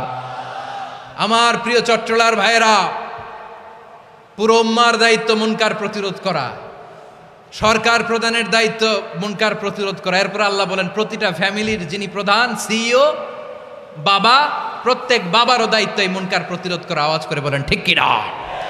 যেমনটি সাইয়েদনা লুকমান আলাইহিস সালাম ওনার কলিজার টুকরা সন্তানকে আদেশ করেছেন, ইয়া বুনাইয়া আকিমিস সালাতা ওয়া'মুর বিল মা'রুফি ওয়ানহা আনিল মুনকার। পড়েন সুবহানাল্লাহ। বাবা ছেলেকে সবক দিচ্ছে। কে সবক দিচ্ছে? কাকে? লুকমান আলাইহিস সালাম ছেলেকে বলতেছে, ওরে আমার কলিজার টুকরা সন্তান, ওরে আমার বাছা, নামাজ কায়েম করবা, সৎ কাজের আদেশ দিবা, আর মুনকার প্রতিরোধ করবা, অসৎ কাজ সমাজ থেকে খারাপ কাজকে ঝেঁটে বিদায় করে দিবা। তাহলে দেখেন আমি স্টেপ বাই স্টেপ নামলাম। পুরা উম্মার দায়িত্ব, জমিনের উত্তরাধিকারী আল্লাহ যাদেরকে বানিয়েছেন সরকার, তাদের দায়িত্ব, প্রতিটি ফ্যামিলির প্রধানের দায়িত্ব। এরপরে বিশ্বনবী বলেন সচেতন প্রতিটি মুসলিমের দায়িত্ব সমাজ থেকে মুনকারকে উৎখাত করা। বিশ্বনবী বলেছেন মান রাআ মিনকুম মুনকারান ফালিয়ুগাইয়িরহু বিয়াদিহি ফাইন লাম ইয়াস্তাতি ফাবিলিসানিহি ওয়া ইন লাম ইয়াস্তাতি ফাবিকলবিহি ওয়া যালিকা আযআফুল ঈমান। সমাজে যে মুনকার দেখবে, খারাপ কাজ দেখবে, সে যেন হাত দিয়ে সেটাকে থামায়। কি দিয়ে? আপনাদের তো হাত নাই না? হাত আছে, হাত আছে। ওরা যেই হাত দিয়ে অন্যায় করে ওইটা প্রতিরোধের জন্য আমাদেরও হাত আছে না নাই? থামাতে হবে, থামাতে হবে।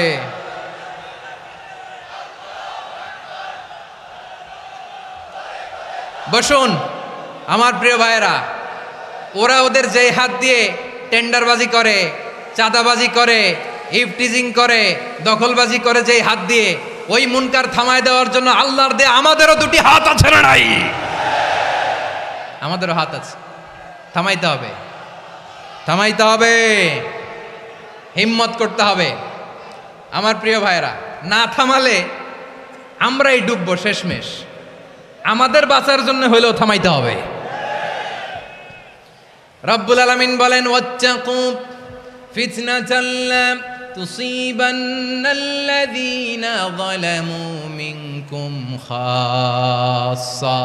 ও আমার গোলামেরা, ওই আযাবকে ভয় করো যে আযাব যখন আমি জমিনের বুকে পাঠাই শুধু জালেমদেরকেই মারি না, আলেমদেরকেও মারি। আযাব যখন আসে তখন শুধু জালিমই মরে না, আলেমও মরে। জানেন মুসা আলাইহিস সালামের পায়ে একবার একটা লাল পোকা কামড় দিয়েছে, লাল পিঁপড়া। লাল পিঁপড়া কামড় দিলে খুব আরাম লাগে না? কি লাগে? হ্যাঁ, জলে না? লাল একটা পিঁপড়া কামড় দিছে, তো উনি রেগে মেগে পাশি দেখে লাল পিঁপড়ার বাসা, পা দিয়ে ডলে মুছে সবগুলো পিঁপড়া মেরে ফেলছে। এই ঘটনাটা আল্লাহ ঘটিয়েছেন এজন্য মুসা আলাইহিস সালাম ছিলেন কালিমুল্লাহ, সরাসরি আল্লাহর সাথে কথা বলতেন। তিনি আল্লাহকে জিজ্ঞেস করেছিলেন, আল্লাহ তুমি যখন কোনো জনপদে আযাব পাঠাও শাস্তি দাও। ওখানকার শুধু জালেমরাই তো মরে না, ভালো মানুষগুলাও মরে। তো আযাব দিবা, মুশরিকদের উপর দিবা, অবাধ্যদের উপর দিবা, ভালো মানুষগুলারে মারো কেন? আল্লাহ বললেন, মুসা তোমার যে কামড় দিছিল পায়ের মধ্যে পিঁপড়া, কয়টা পিঁপড়া? জোরে বলেন। একটা পিঁপড়া, তো সবগুলারে মারলা কেন? রেগে মেগে পুরো পিঁপড়ার বাসা ভেঙে মেসাকার করলা কেন? এই মুসা, আমি যখন অ্যাকশনে যাই, আমি যখন শাস্তি দেই, তখন এত বাস বিচার করা হয় না, বাস বিচার করা যায় না। যখন অ্যাকশনে যাওয়া হয়, ওইটা ডাইরেক্ট অ্যাকশন হয়ে যায়। চিল্লায় বলো ঠিক কি না? এজন্য আমাদের বাঁচার জন্য হলেও এই পাপ থামাতে হবে, এই শয়তানের অট্টহাসি থামাতে হবে, অন্যায় অপরাধ সমাজ থেকে আমাদের থামাতে হবে। কারণ আযাব আসলে ওরাও মরবে, আমরাও মরব। একটা জাহাজ 2 তলা, আপনি আছেন 2য় তলায়, শুনতেছেন? শুনতেছেন? জাহাজ কয় তলা? আপনি কোন তলায়? 2য় তলায়। নিচের তলার কিছু লোক জাহাজের তলা ছিদ্র করতে আরম্ভ করছে। কি ছিদ্র করতেছে? আচ্ছা, জাহাজের তলা ছিদ্র করলে তলা দিয়ে কি ঢুকে? এখন আপনি যদি বলেন আমার কি, আমি তো 2 তলায়, আমার কি, আমি তো সেফ, আমি ইন দ্য সেফ জোন, আমি তো ভালো আছি, আমি তো ভালো আছি, ওরা ছিদ্র করে ওরা মরবে। আসলে কি শুধু ওরা মরবে, নাকি তলা ফুটো হলে ভিতরে পানি ঢুকলে আপনারও সলিল সমাধি হবে? তলা দিয়ে যখন পানি ঢুকবে, জাহাজ ঢুকলে আপনিও মরবেন। এজন্য নিজে মরার আগে ওই পাগলগুলোর নিচতলায় যে থামাতে হবে। চিল্লায় বলেন ঠিক কি না? এজন্য আল্লাহ বললেন, মুনকার প্রতিরোধের দায়িত্ব সমাজের টপ টু বটম সবার। পুরো আম্মার দায়িত্ব, সরকার প্রধানের দায়িত্ব, প্রতিটি ফ্যামিলির প্রধান বাবার দায়িত্ব। বিশ্বনবী বললেন প্রতিটি সচেতন মুসলিমের দায়িত্ব। এজন্য মুনকার প্রতিরোধ করার দরকার আছে না নাই? সমাজে এই যে ইফটিজিং হয়, আপনার বোনের বয়সী একটা মেয়েকে কিছু বখাটে টিটকারি করে, এই বলে সেই বলে, নোংরা কথা বলে, রাস্তায় দেখেও আপনি পাশ দিয়ে না দেখার মতো চলে যান কেন? আপনি দাঁড়ান না কেন? আপনি দাঁড়ালেই তো থেমে যাবে। কারণ সত্যের যে শক্তি, তার সামনে মিথ্যা মুখ থুবড়ে পড়ে। আপনার সামনে ও কিছুই না, নাথিং। আপনি দাঁড়ান, ওকে প্রশ্ন করেন যে আমার বোনকে তুমি ডিস্টার্ব করো কেন? আপনাকে দেখে আরো 5 জন দাঁড়াবে, 5 জনকে দেখে আরো 10 জন দাঁড়াবে। আমাদের নীরবতা আর আমাদের নিশ্চুপ থাকাই জালিমদেরকে আরো শক্তিশালী জালিম বানিয়েছে। এজন্য মুনকার প্রতিরোধের দায়িত্ব আমাদের সবার। টেন্ডারবাজি, চাঁদাবাজি, দুর্নীতি, অপরাধ, দখলদারিত্ব, মজুদদারি, এগুলো সব কিছু একসাথে প্রতিরোধ করতে হবে। ঠিক কিনা বলেন? একটা মানবিক সমাজ যদি চাই, প্রতিরোধ করতে হবে। প্রিয় ভাইয়েরা, আল্লাহর শপথ নিয়ে বলি, এই নাসিহাতগুলো সবার জন্য, সব দলের জন্য, সব মতের মানুষের জন্য। আমরা কোনো দলের প্রতি মানুষকে ডাকি না, আমরা ডাকি ইসলামের দিকে। সব দলের, সব মতের, সব মানুষদেরকে আমরা আহ্বান জানাই, আসুন আমরা একটা সুন্দর সমাজ বিনির্মাণ করি। এই যে নতুন বাংলাদেশের এক সুযোগ এসেছে, আর জীবনে হয়তো আসবে না, সামনের 100 বছরে এই সময় আসবে না। আসুন দেশটাকে আমরা সাজাই, আসুন আমরা দুর্নীতি বন্ধ করি, আসুন আমরা চাঁদাবাজি বন্ধ করি, আসুন আমরা দখলদারিত্ব বন্ধ করি, আসুন আমরা এক দল আরেক দলকে নিশ্চিহ্ন করার যে রাজনীতি, এটা বন্ধ করি। সব দলের প্রতি আমার আহ্বান। আমি কিছুদিন আগে একটা নিউজ দেখলাম, ওই যে লন্ডনে বসে জনাব তারেক রহমান সাহেবকে আমি ধন্যবাদ দিতে চাই। উনি সংবাদ শোনা মাত্রই ওনার দলের অনেক চাঁদাবাজকে উনি বহিষ্কার করেছে। I do appreciate. প্রতিটি দলের এরকম ইনিশিয়েটিভ নেওয়ার দরকার আছে না নাই? যে কোনো দলে এই প্র্যাকটিসটা থাকার দরকার আছে না নাই? চাঁদাবাজদের সাথে আপনারা নিজেদেরকে মুক্ত ঘোষণা করবেন যে এরা আমার দলের কর্মী হতে পারে না। আমরা চাঁদাবাজ মুক্ত বাংলাদেশ চাই, জুলুম মুক্ত বাংলাদেশ চাই, ফ্যাসিজম মুক্ত বাংলাদেশ চাই, গুণ খুন খারাপি মুক্ত বাংলাদেশ চাই। আমরা নতুন ভোরের বাংলাদেশ চাই। ওই বাংলাদেশ পাওয়ার জন্য মুনকার প্রতিরোধে, অন্যায় প্রতিরোধে যদি বাঘের বাচ্চার মতো, আবু সাইদের মতো 2 হাত উঁচু করে, বুককে টান টান করে প্রসারিত করে দাঁড়াতে হয়, রাজি আছো মুসলমান? কারা কারা রাজি? আল্লাহকে হাত দেখিয়ে প্রতিজ্ঞা করো।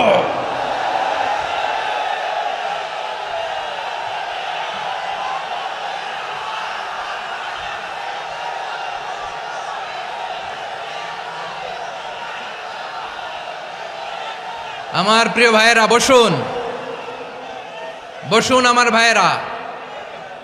রাব্বুল আলামিন বলেন ওয়ায়ানহা আনিল ফাহশাই ওয়াল মুনকারি ওয়াল বাগি ইয়াইদুকুম লাআল্লাকুম তাযাক্কারুন। বসুন। আল্লাহ বললেন আমি অশ্লীলতাকে নিষেধ করি, আমি সব ধরনের মন্দ কাজকে নিষিদ্ধ করি, সব শেষে আমি সীমা লঙ্ঘনকে তোমাদের জন্য নিষিদ্ধ করি। আলোচনা মনে আছে তো, না ভুলে গেছেন? নিষিদ্ধ করেছেন কয়টা জিনিস? 1 নম্বরে অশ্লীলতা, 2 নম্বরে মুনকার তথা সব মন্দ কাজ, 3 নম্বরে আল বাগি সীমা লঙ্ঘন, ক্রসিং দ্য লিমিট। সীমা লঙ্ঘন করা ভালো না। We all should know our limits. চিল্লায় বলেন ঠিক কিনা? একই আয়াতে আল্লাহ বললেন কুল ইন্নামা হাররামা রাব্বিয়াল ফাওয়াহিশা মা যাহারা মিনহা ওয়া মা বাতানা ওয়াল ইসমা ওয়াল বাগিয়া বিগাইরিল হক। অন্যায়ভাবে যে অবাধ্য হয়, যে সীমা লঙ্ঘন করে, তাদেরকেও আমি এটা হারাম করে দিলাম। সীমা লঙ্ঘন করা হারাম, সীমা লঙ্ঘন করা হারাম। আল্লাহ বারবার বারবার আমাদেরকে ওয়ার্নিং দেয়। যখন আমরা থামি না তখন আল্লাহ ধরে, আর যখন ধরে তখন ছাড়ে না। ধরে ধরে ধরে না, ধরলে আল্লাহ। ফেরাউনকে কিন্তু হুট করে ধরে নাই, আপনারা জানেন 9 বার ওয়ার্নিং দিয়েছে। ফেরাউনকে আল্লাহ তাআলা ওয়ার্নিং দিয়েছিল কয়বার? বীর চট্টলার বীর সেনানীরা আওয়াজ করে বলেন ফেরাউনকে ধরার আগে ওয়ার্নিং দেওয়া হয়েছিল কয়টা? রাব্বুল আলামিন বলেন ওয়ালাকাদ আতাইনা মূসা 9 আয়াতিন বাইয়িনাত। 9টা মুআজিজা দেখিয়েছি। 1 2 3 বারবার এইভাবে রিমাইন্ডার, ওইভাবে রিমাইন্ডার, এইভাবে নসিহাত, ওইভাবে দাওয়া। ফাকুলা লাহু কাওলান লাইয়িনা, নরম করে বলো, সফট করে বলো, যত ওয়ে হতে পারে দাওয়া মেথডোলজির। মূসা আলাইহিস সালামের সব অ্যাপ্লাই শেষ। 10ম বারে যে আল্লাহ ধরছে, 10ম বারে যে ধরেছে। এজন্য আল্লাহ বলেন আমি সীমালঙ্ঘনকে পছন্দ করি না। কোরআনের অন্য আয়াতে বাগীকে বলা হয়েছে আল ইতিদা। সীমালঙ্ঘন যারা করে তাদেরকে আল্লাহ বলেছেন মুতাদিন। ওয়াকাতিলু ফি সাবিলিল্লাহিল্লাযীনা ইউকাতিলুনাকুম ওয়ালা তা'তাদু ইন্নাল্লাহা লা ইউহিব্বুল মুতাদিন। আমি সীমালঙ্ঘনকারীদেরকে কোশ্চিনকালেও পছন্দ করি না। আমরা যেন সীমালঙ্ঘন না করি। রাজি আছেন তো? যে কোনো ক্ষেত্রে ইবাদতে যেন সীমালঙ্ঘন না করি। অনেকে আমরা ইবাদতে সীমালঙ্ঘন করে ফেলি। বিশ্বনবী সাল্লাল্লাহু আলাইহি ওয়াসাল্লাম যেটা শিখিয়েছেন এর বাইরে যে অতিরিক্ত বুজুর্গ হতে চায়, এরকম আছে না নাই? করা যাবে না, কোনো ক্ষেত্রেই সীমালঙ্ঘন করা যাবে, এমনকি যুদ্ধক্ষেত্রেও না। বিশ্বনবী সাল্লাল্লাহু আলাইহি ওয়াসাল্লাম বলেন খবরদার যুদ্ধক্ষেত্রেও সীমালঙ্ঘন করো না। কি সুন্দর ইসলাম আমরা পেয়েছি। বিশ্বনবী বলেন খবরদার যুদ্ধের ময়দানে কোনো নারীর গায়ে হাত তোলো না, কোনো শিশুর গায়ে হাত তোলো না, কোনো গবাদি পশু হত্যা করো না, কোনো শস্যক্ষেত্র ধ্বংস করো না, ইবাদতরত অন্য ধর্মের কোনো সন্ন্যাসীর গায়ে হাত তুলো না। বলেন সুবহানাল্লাহ। তাহলে আমরা সীমালঙ্ঘন করতে পারবো? প্রিয় ভাইরা, একটা সুখী সমৃদ্ধ শান্তির সমাজ, মানবিক সমাজ যদি আমরা গঠন করতে চাই, আমাদের আল্লাহর দেয়া কয়টা আদেশ মানতে হবে বলেন দেখি? সবাই বলেন কয়টা? আর বেঁচে থাকতে হবে কয়টা জিনিস থেকে? আওয়াজ করে বলেন কয়টা? আচ্ছা, আদেশ নাম্বার 1 কি ছিল বলেন? আল্লাহর আদেশ কি? 1 নাম্বার আদাল, ন্যায়পরায়ণতা। আমরা সুবিচার, সুশাসন, ন্যায় বিচার চাই কি চাই না? 2 নম্বরে কি ছিল? মাশাআল্লাহ, আওয়াজ করে বলেন 2 নম্বরে কি ছিল? ইহসান। আমরা যেন সবার প্রতি দয়া পরবশ হই, ইহসান করি। 3 নম্বরে কি ছিল? নিকটাত্মীয়দের দান করা, তাদের অধিকার প্রাপ্য বুঝিয়ে দেওয়া। পাশাপাশি 3টা জিনিস থেকে আল্লাহ বারণ করেছেন, নিষেধ করেছেন। তার প্রথমটা ফাহশা, অশ্লীলতা। অশ্লীলতার সাথে আমাদের কোনো সম্পর্ক। আজকের এই ঐতিহাসিক চট্টগ্রামের প্যারেড ময়দান থেকে আমরা যত ধরনের মা যাহারা মিনহা মা বাতান, প্রকাশ্য অপ্রকাশ্য, দৃশ্যমান অদৃশ্যমান, সব অশ্লীলতা থেকে নিজেদেরকে মুক্ত ঘোষণা করলাম। অশ্লীলতাকে আমরা না বলে দিলাম। আওয়াজ করে সবাই বলুন নো। অশ্লীলতার সাথে আমাদের কোনো সম্পর্ক।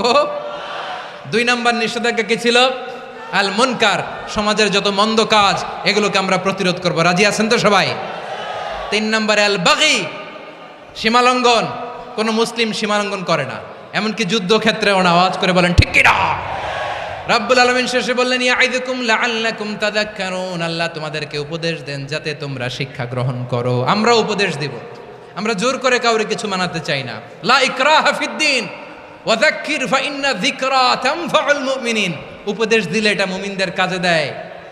লাস্তা আলাইহিম বিমুসাইতির ইন্নামা আনতা মুযাক্কির, নবী হে আপনি রিমাইন্ডার দাতা, আপনি উপদেশ দিবেন। আমরাও বিশ্বনবীর এই হাদিসগুলো থেকে, কোরআনের আয়াত থেকে রিমাইন্ডার, এই কথামালা বাণীবাহক হিসেবে এই বাণীগুলো আপনাদের সাথে কাছে পৌঁছে দিলাম। আমরা আল্লাহ তাআলার কাছে প্রার্থনা করি, আল্লাহ আমরা যেন আদল দিয়ে আমাদের সমাজকে গঠন করতে পারি। আল্লাহ আমরা যেন ইহসান করতে পারি, আমরা যেন নিকটাত্মীয়দের দান করতে পারি। আল্লাহ যত ধরনের অশ্লীলতা, অনাচার, মন্দ কাজ, সীমালঙ্ঘন, অবাধ্যতা থেকে যেন আমরা বেঁচে থাকতে পারি। আল্লাহ তাআলা আমাদের সবাইকে কথাগুলো বোঝার ও আমল করার তৌফিক দান করুক।